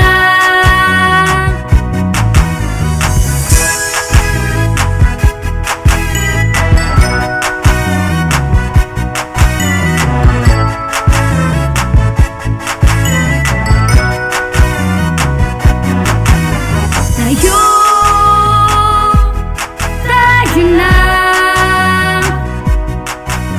Let's come and learn together, supporting one another. We love, we care, we share. It's tangkop, tangkop, tangkop time. We learn all things, it's very fine, masaya. Tutok na. It's tangkop, tangkop, tangkop time. We learn all things, it's very fine, masaya. Tutok na. It's tangkop, tangkop, tangkop time. We learn all things, it's very fine, masaya. Tutok na. It's tangkop, tangkop, tangkop time. We learn all things, it's very fine, masaya. Tutok na. It's tangkop, tangkop, tangkop time. We learn all things, it's very fine, masaya. Tutok na. Tangkop, tangkop time.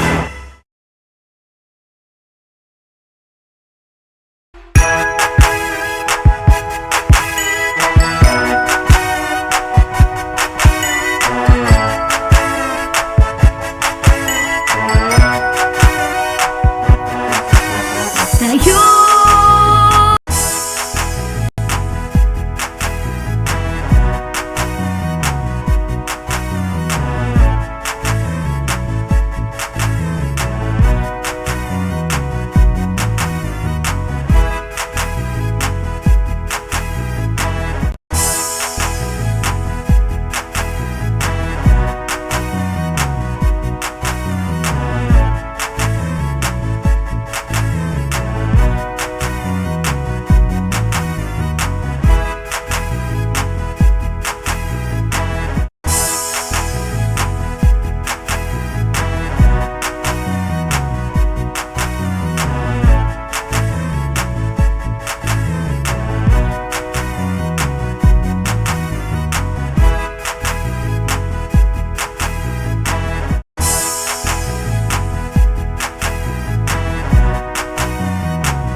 Good morning, constellation of stars, and good morning to our senior high school learners who are with us in our FB Live today. Welcome to Astral Academy Cyber School. We are live in DepEd Tayo Tangub and Astral Academy Facebook page. And I am teacher Marvel Murata from Tangub City National High School. And I am teacher KJ Pondo from Tangub City National High School. And we are your teacher facilitators for today. Good morning once again to our dear learners. Let's have a quick recap, learners. So last meeting, we already discussed with you, sir, about consumer versus customer. So when we say customer, learners, they are the purchaser of the product or the one who buys the services or the product. On the other hand, consumer is the one who consumes or uses the product or services. So always remember, learners, that all consumers are customers, but not all customers are consumers. We also tackled last meeting, sir, and learners, the different service practices or strategy along with its practicing organization. Yes, you are right, sir. So today, learners, allow us to share new learnings in principles of marketing and fundamentals of accountancy or accounting 1. So sit back, relax, and enjoy. But before that, let's have a very short break. This is Astral Academy Cyber School.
And we are back, still here in Astral Academy Cyber School. So to our senior high school learners, get ready. Our learning competency this morning in Principles of Marketing, we have define customer relationship management and explain customer lifetime value.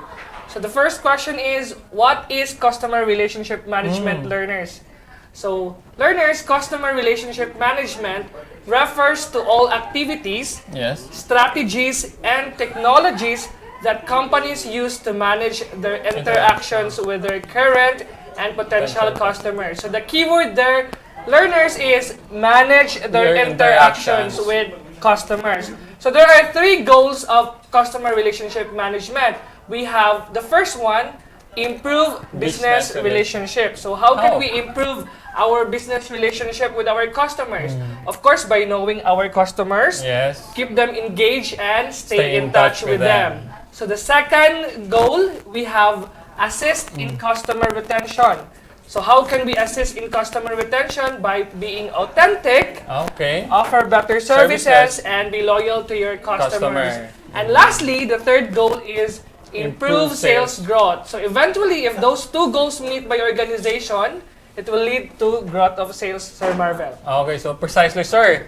In other words, customer relationship management is all about making an organization's interactions and communications with customers to be productive. So it makes building a relationship with customers easier and more effective. Definitely, you are right, sir. So now, the question, learner, is how to make relationship with customer easier and effective. So the answer to that question is through CRM tool. So what is CRM tool? So it is a software that collects data about the customer that helps businesses recognize and communicate with them. So it contains customer names, birth dates, contact numbers, email address, or any basic information about the customer. So wait, sir, what's the purpose why we collect customers' informations? So great question, sir. So the purpose why we collect organizations' data, information from the customer, of course, learners, in order to know customers' buying behavior and history. So by knowing customers' buying behavior and history, sir, we know what they buy, when they buy, Where where they they buy, buy. what quantities and prices, and how they respond Okay. to sales promotion. So by that, the organization will be able to profile, segment, and make or offer product that is based on research and customer Okay, needs. so exactly, sir. The moment ang organization makakollect og data learners, matrace naman dayon na ang buying activities and any available informations na makahelp sa enhancement sa product and also sa services. So tinuod yun na, sir, mao customer relationship management learner is very important in a business entity Okay. or organization. So more discussion after a short break. This is Astral Academy Cyber School.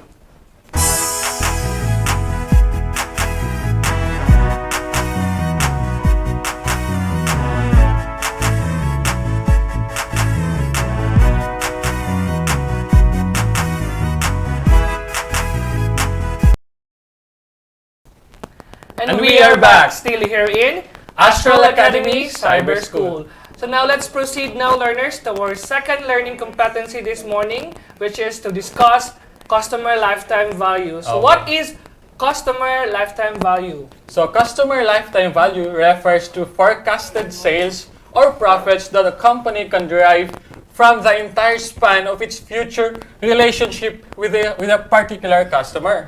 You are right, sir. So in other words, learners, it is a measure of the total income a business can expect to bring in from a customer for as long as that person or account remains a client. Yes. So that's why it is very important to create long-lasting relationship. That's it. Na ginadiscuss nato in the last meeting. Kaya as long as naa kay loyal or faithful customer, you can forecast the income na mosulod sa inyong business. Okay, that's so I will be showing to you learners now how to compute customer lifetime value. So we have the formula CVL is equal to PV times RP times RT. Okay. So where CVL or customer life stands for customer lifetime value. Okay. And then the PV, it stands for the average peso value of a sale to a particular customer or customer group. Or in other words, ang PV learners kay muna siyang average piso value spent by customer or a group of customer.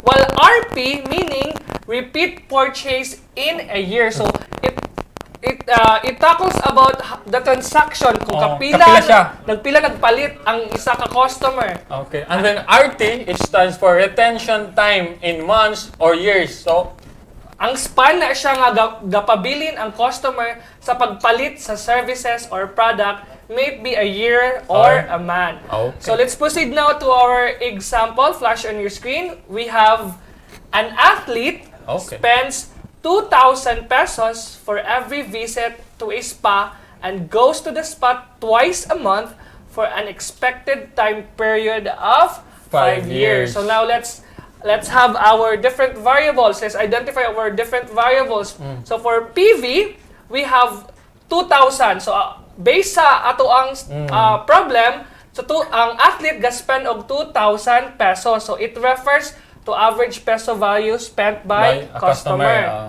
So ang atong RP, which is the repeat purchase, di ba twice a month man si... So 2 times 12, di ba? 2 times 12 kay every year na may 12 months. Yes, that's it. Twice a month man siya. So 2 times 12, we have 24. 24. And then our retention time is 5 years. 5 years. Man to ang gihatag dito sa atong problem. So how to compute our CVL? So CVL is equal to PV times RP times RT. Okay. So we have 2,000 for our PV, RP for 24, and RT for 5. So 2,000 times 24 times 5. Okay, so we have 240,000 pesos as customer lifetime value. So basic na kayo nga substitution, no?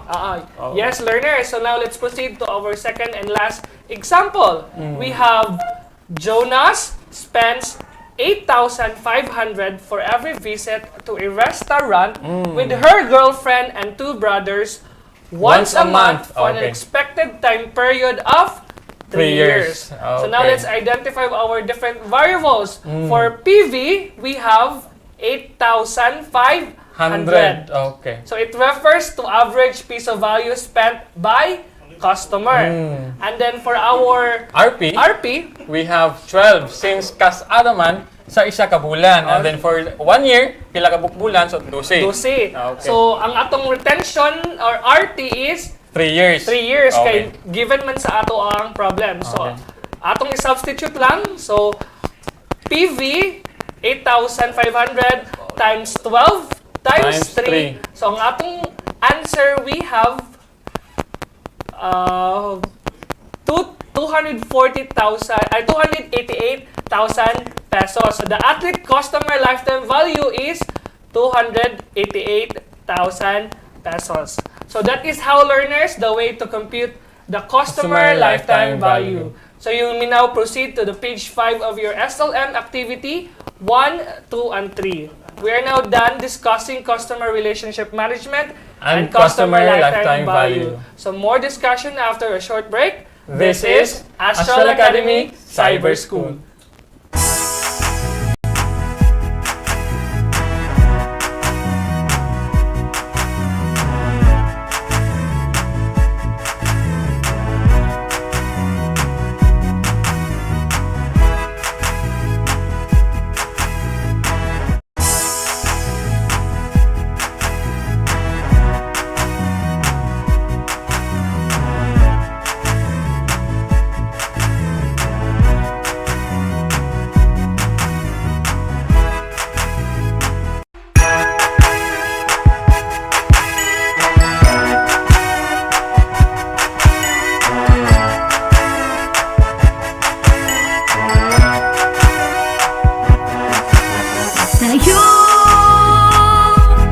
Tayo na.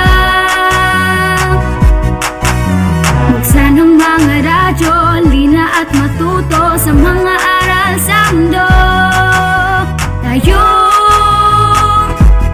Tayo na.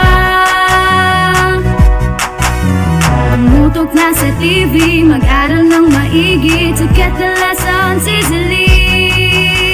It's tangkop, tangkop, tangkop time. We learn all things, it's very fine, masaya. Tutok na. It's tangkop, tangkop, tangkop time. We learn all things, it's very fine, masaya. Tutok na.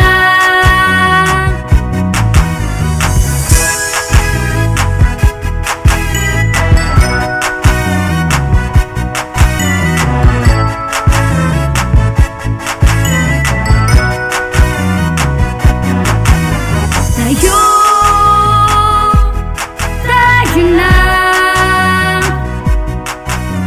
Let's come and learn together, supporting one another. We love, we care, we share. It's tangkop, tangkop, tangkop time. We learn all things, it's very fine, masaya. Tutok na. It's tangkop, tangkop, tangkop time. We learn all things, it's very fine, masaya. Tutok na. It's tangkop, tangkop, tangkop time. We learn all things, it's very fine, masaya. Tutok na. It's tangkop, tangkop, tangkop time. We learn all things, it's very fine, masaya. Tutok na. It's tangkop, tangkop, tangkop time. We learn all things, it's very fine, masaya. Tutok na.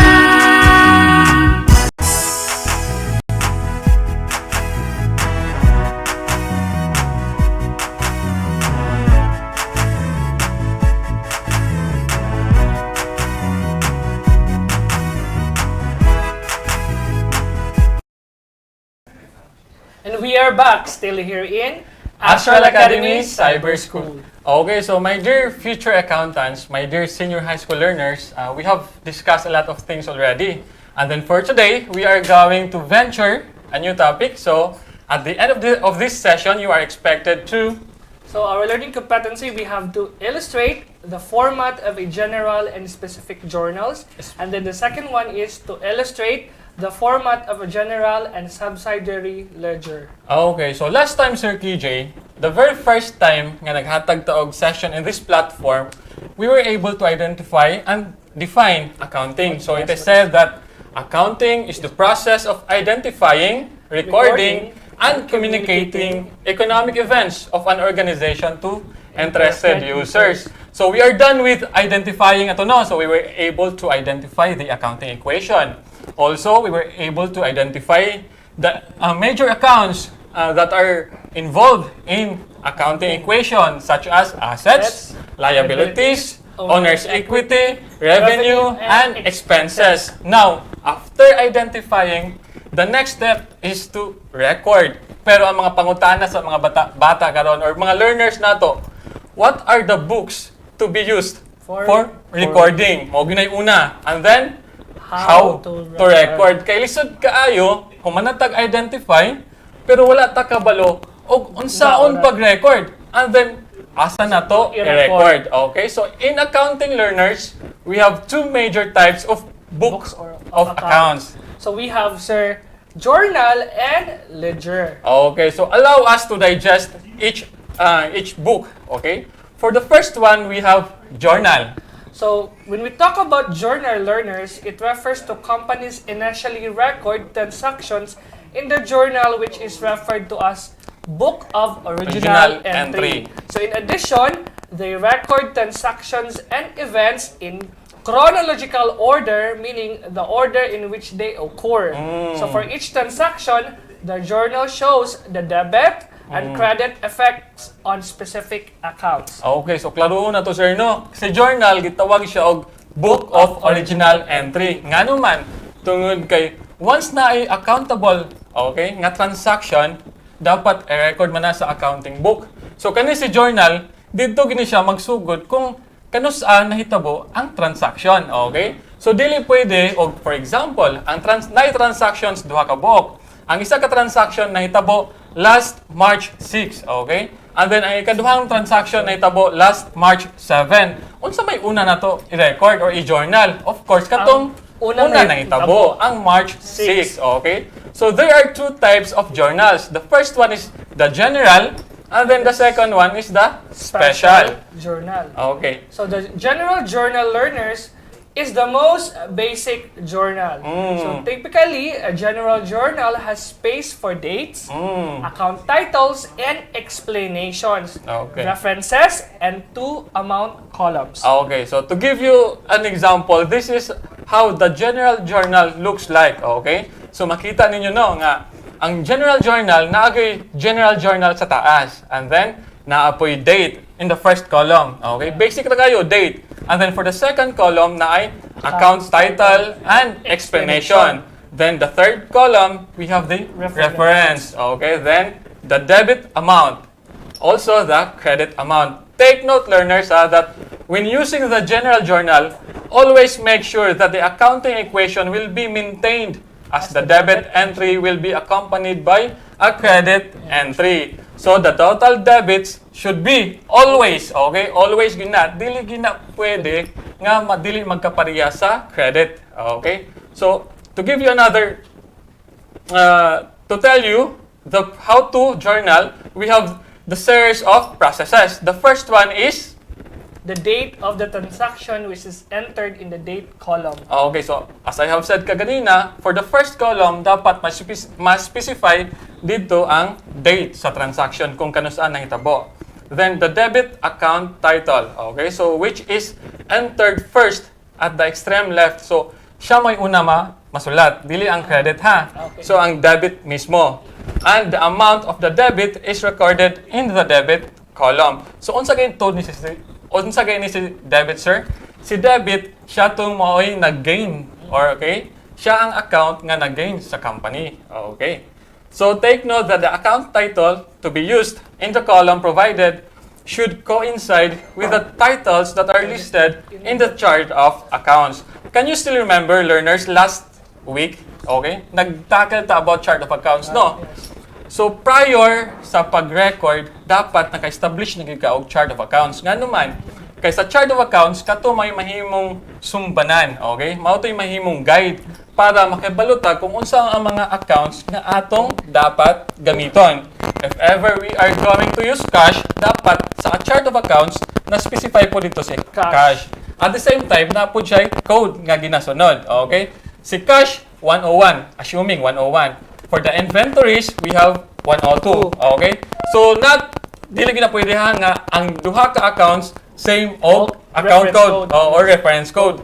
Kay magkabuang ginato ang recording diara. Okay? So next is the credit account title. So that is the account to be credited. Okay. So which is intended and entered on the next line in the column headed account titles and explanation. So and the amount of the credit is recorded in the credit column. Okay. So once mo man ta sa ato ang debit, mo adto ta sa ato ang credit. Okay. Next is we have the brief explanation of the transaction.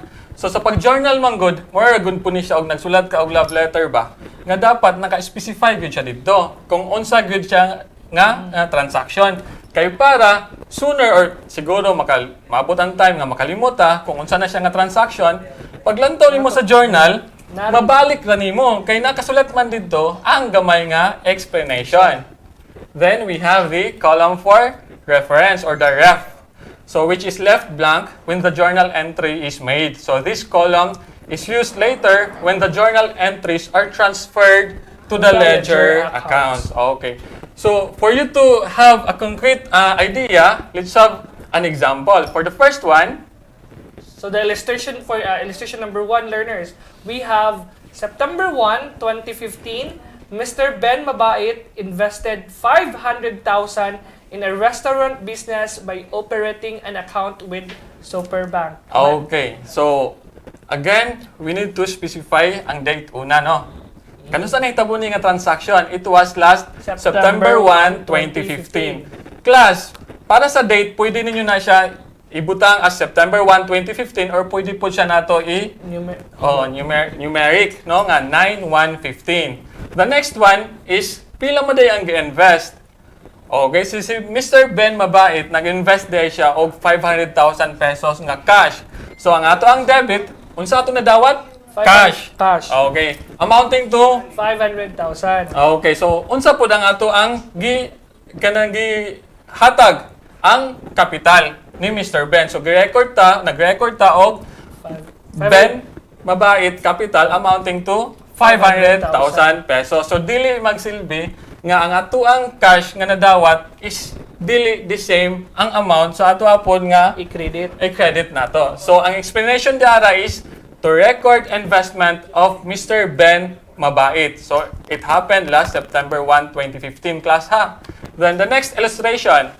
So we have the next illustration, learners.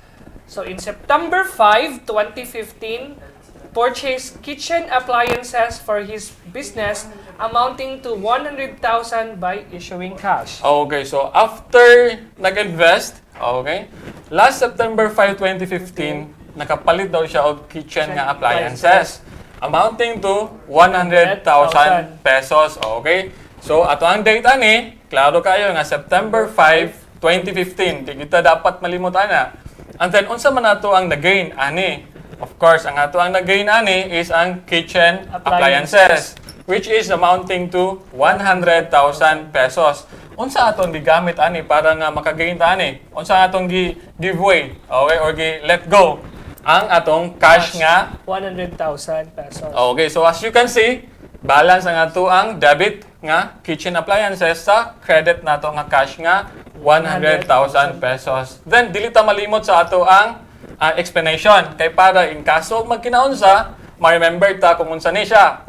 So, to record purchase of kitchen appliances. Then we have the third illustration. So, the third illustration, learners, we have September 6, 2015, started his operations and made sales for that day amounting to 20,000 pesos. Okay, so nakasugod na daw kuno siya sa iyang negosyo, no? Business. And in fact, nana siya sales, nana siya income. Okay? Gain. So kanusa ni nahitabo? Last September 6, 2015. 2015. So if ever na kay sales, nakadawat ka og cash, no? So pila may amount? 20,000 pesos. Okay? So si cash, di ba, asset account man siya, sa left side siya. So dapat balance po siya dito sa right side, no? Unsa may ning-gain po dito sa right side, ang atuang income or ang atuang revenue. So natay sales i-credit para mo taas ang sales sa Pikas, which is 20,000 pesos. Okay? So sa left side, which is the debit side, ning increase og 20,000 pesos. And then dito sa right side, Ning-increase po daw og 20,000 pesos. And dili ta malimot sa atong explanation, that is to record sales for the day. Okay, so let's have a summary. So this is how the general journal looks like, no? So dili gyud siya katong gitag sa tagsa, pero for the sake nga ato ang mapaklaro, okay? So mo ni, nakita ninyo ang date. Wala gyud na siya nagbaylo-baylo, di ba? So learners, please be mindful sa date. Kay if ever ang isa ka date masayop lang gyud na siya dada. So everything follows, masayop na gyud na dito. Okay? So it happened first in last 9/1/15 or September 1, 2015. Okay? So cash, debit amounting to 500,000 pesos. Then credit amounting to 500,000 pesos. Then last September 5, 2015 nakapalit siya og kitchen appliances. And then amounting to 100,000 pesos. Then nag-let go po siya og cash ato para makapalit siya og appliances. Amounting to 100,000 pesos. So, explanation, to record purchase of kitchen appliances. Then, after ato, nakasugod na siya sa iyang negosyo. So, last September 6, 2015, nakakuha na siya og sales. So, na siya cash na sulod, no, sa iyang negosyo. That is 20,000 pesos. So, ning-increase po diyang sales that day. Amounting to 20,000 pesos. So, explanation, to record sales for the day. Okay, so that is how the general journal looks like. Now, moving on. Let's have a quick short break first. This is Astral Academy Cyber School.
Dali na mag-science na kita, mag-observe o mag-discover ta, living things o non-living things, mga stars o mga planeta.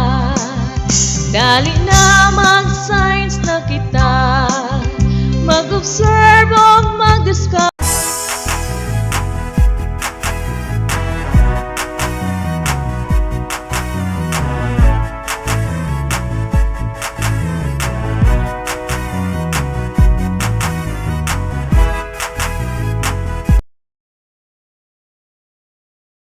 Still here in Astral Academy Cyber School. Okay, so gentle reminder class. Some entries involve only two accounts, okay? One debit and one credit. An entry like this is considered as simple entry. So wala na ilain. But some transactions, however, require more than 2 accounts in journalizing. So an entry that requires 3 or more accounts is a compound entry. All of the transactions in the above examples are simple entries. Let's have an example of compound entry. So, flashing your screen is the problem. On September 7, 2015, Mr. Mabait purchased a motorcycle costing 80,000 pesos. So, he pays 30,000 pesos cash and agrees to pay the remaining 50,000 on account to be paid later. Okay, so let's digest. But first, let's create a table for the general journal. So header, general journal. Then, first column, we have the date. So this transaction happened last September 7, 2015. So it could be 9/7/2015. That's it. Then for the account title, unsa dayang na-gain? So, ang yahan na gain is motorcycle. That is also a transportation equipment. So, atwa na siyang i-debit. So, amounting to 80,000 pesos. But then, now, ning bayad daw siya og 30,000 nga cash. Okay? So, ning hatag siya, no? Nag-let go siya og cash amounting to 30,000 pesos. And then, he promised or he agreed to pay the remaining 50,000 pesos on account. So, utang. Okay? Class, basta makabasa bitaw mo og mga on account. Okay? Utang gina siya. Okay? So, accounts payable ni siya. Amounting to 50,000 pesos. So, ang iyahang let go ani is cash amounting to 30,000 pesos. Tapos, liability nga accounts payable nga 50,000 pesos. Explanation, to record purchase of motorcycle by paying cash and the balance on account. Okay? So that was the example of a compound journal, no? Or compound entry nga journal. Dapat at least 3 or more entries. Now, let's move on to special journals. So special journals, learners, some businesses encounter voluminous quantities of similar and recurring transactions which may create congestion if these transactions are recorded repeatedly in a single day or a month in the general journal. So in order to facilitate efficient and practical recording of similar and recurring transactions, a special journal is used. Okay, so inani ni siya, learners, no?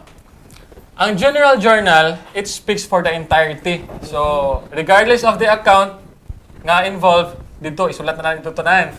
Pero ang special journal, special siya in the sense nga na ay mga accounts gina-separate. Okay? Kay kani manggod nga mga accounts, redundant ba? Sige lang balik-balik. Assuming for that day, naka-gain ka, no? Nakay sales. So, magsige lang kag-record og sales. So, mataas na kayo mong general journal, no? Nga, puros na gid pod sales. Why not? Ato siyang i-separate. Hatagan na to siya og kanang special nga kunuhay kanang space. So the commonly used special journals are the first one. We have the cash receipts journal. So these are used to record all cash that has been received. Okay, so tanang cash nga na-receive na dawat sa company, drag yun na siya i-record sa cash receipts journal. So we also have cash disbursement journal. So it is used to record all transactions involving cash payments. Okay, so in cases nga ang company magsige og bayad, okay? So dito nato na siya i-record sa cash disbursement journal. So let's proceed to our third special journal. We have the sales journal or sales on account journal. So it is used to record all sales on credit. Okay, so inani, if ever naka-render ka og service or naka-hatod ka og products, so ma-record na ang sales, no? Pero what if wala pa nabayaran? Okay? So para mas klaro, mag-create ka og sales journal. So dito nimo i-record ang tanan nimong sales nga wala pa nabayaran. Okay. And the fourth one, we have the purchase journal or purchase on account journal. So it is used to record all purchases of inventory on credit. Okay. So if ever Or you one account. if ever you are into a business nga buy and sell bitaw, so na kay supplier no. So dito nimo i-record ang imong gipang purchase nga mga inventories para klaro lang yun siya. Okay? Now, let's move on to the cash receipts journal. So it is used to record transaction involving receipt or collection of cash as we have mentioned lately no. Nga tanang mga cash nga nadawat diri i-record. Butang sa cash receipt journal. Okay, so the source document for this journal is katong mga OR. Official receipts. So this is how it looks like. Sa taas, dili gyud na dapat makalimtan nga naka-label gyud na nga cash receipts journal. Then we have the date, the description, the reference, the debit katong cash nato. Kay mo man gyud atong dawat di ari. Then mag-credit ta og sales and accounts receivable. Don't worry class, we will be discussing more about these entries on the latter part, okay? Let's proceed to the next example. We have the cash disbursement journal or CDG. So the cash disbursement journal is the opposite of the cash receipt journal. So it is journal where all cash payments are recorded. So the example of cash disbursement journal is shown below. So that is how it looks like, no? So sa taas lang po niya is na siya cash disbursement journal. So opposite good siya kay diari man good is kato naman yung mga cash nga ato ang gipang let go or atong gipang gamit sa pagbayad, okay? So the source documents used to update this journal are the check voucher or cash voucher. So in kaso nagamit siya og check, ibutang nato ang check number. If ever nagamit siya og cash, wala na yung problema diara. So moving on, we have the sales journal. So the sales journal or sales on account journal is used in recording several sales transaction on account. So the source document for this journal is the charge invoice or the sales invoice to various customers or clients. Okay, so katong gi-mention ka ganina, if ever maka-render ka og product or services, tapos wala pa siya nabayaran, dira nimo ibutang. Don't forget sa label sa taas nga sales journal. Then next one, we have the purchase journal or purchases on account journal. So the purchase journal or purchases on account journal learners is used to record recurring transactions of purchases on account. So the source document for purchase journals are the invoices from the supplier of the company. Okay, so klaro gayo no. Kani katong mga atong gipang palit no na inventories pero wala pa nato siya nabayaran. So ato na siyang specify dara pinaagi sa pagbutang sa charge invoice. So if ever man good na kay supplier dayon maka-utang ka siya hatagan man jud kanya og charge invoice. So dito na to na siya i-record. So ibutang nato ang purchases, pila amount, and then pila pod ang atong accounts payable or amount nga atong dapat bayaran. Okay? So that's it. So let's now move on to the ledger. So the ledger learners refers to the accounting book in which the accounts and the related amounts as recorded in the journal are posted periodically. So the ledger is also called the book of final entry because all the balances in the ledger are used in the preparation of financial statements. So this is also referred to as the T account because the basic form of a ledger is like the letter T. Okay, so ato ang journal kaganina, it is called as the book of original entry. Kay katong pinaka actual nga transaction dito na to i-record no. Whereas kani sa ledger atong gitawag nga book of final entry. Okay, so diari wala na kayo mga explanation mahitabo. Only amount na lang yun nga naka-form as T. Okay, debit and then the credit. So there are two kinds of ledgers. The first one is the general and then the second one is the subsidiary ledger. So for the explanation of what is general ledger, the general ledger learners is a grouping of all accounts used in the preparation of financial statements. So the general ledger is a controlling account because it summarizes all the activities that have taken place as recorded in its subsidiary ledger. So the format of a general ledger is shown below. Okay, so kaganina ang general journal nalay label sa taas no nga general journal. Okay. Whereas diri sa general ledger, mo po nakabutang po niya nga general ledger. And then ang nakagwapo di ari is tanang mga accounts naka-specify na gina siya dito nga cash, date, dayon item, reference code nga atong gigamit, and then pila ang amount sa debit, pila ang amount sa credit, og pilay balance. Don't worry, we are going to discuss more about this one for the succeeding sessions. For the subsidiary ledger, it is a group of like accounts that contains the independent data of a specific general ledger. So a subsidiary ledger, or SL, is created or maintained if individualized data is needed for a specific general ledger account. Okay? So ang general ledger manggod, usually wala siya yung mga specific kaayo, like for example, naka-identify ba dito ang tao? Wala. Okay? Whereas dito sa SL, mas gwapo ni siya, kay mas specified. So ang vendor or ang supplier, diri naka-indicate gud siya, naka-stipulate gud siya kung kinsa ang vendor o kinsa ang supplier. Plus, napay address. And then, ang uban pa gani nga mga SL is napay TIN. Kaya na para bitaw sa tax purposes. Okay? So, moving forward, what is the difference between the journal and the ledger? Okay, so ato siya ikumpara. The first one, for its meaning. So when we say journal, we call them as book of original entry. While when we say ledger, we call it as book of final entry. Okay, so that's it. Then, for the importance, the journal is more important than ledger because if it is done wrong, ledger cannot be done right. Yes, that is very true. Kaya if ever manggod, as I have mentioned lately, no, mas ayop ka sa amount dito sa pag-journal. Of course, kanay mong ledger, dito mo na magkuha og data sa imong journal. So masayop na ginay imong ledger. So it follows na if masayop ka sa imong journal, sir, di pa di mo hang ledger. Ledger, oh that's it. So pwede nga sayop imong journal din nga. Sakto imong ledger. Yun sa unanimous, di ba? So ledger is dependent upon the correctness of a journal, di ba? So we have said, because if the journal is recorded right, then of course the ledger will follow along. Then the act of recording. Sa journal, the act of journaling is called journalizing. That's it. While sa ledger, the act of ledgering is called posting. Anong posting man? Tungod kay magkuha na lamang kag data dito sa journal, tapos imuhang i-post dito sa imuhang ledger. Okay? And now, let's proceed to the entry of recording. So, the entry of recording para sa journal, it is per date of the transaction.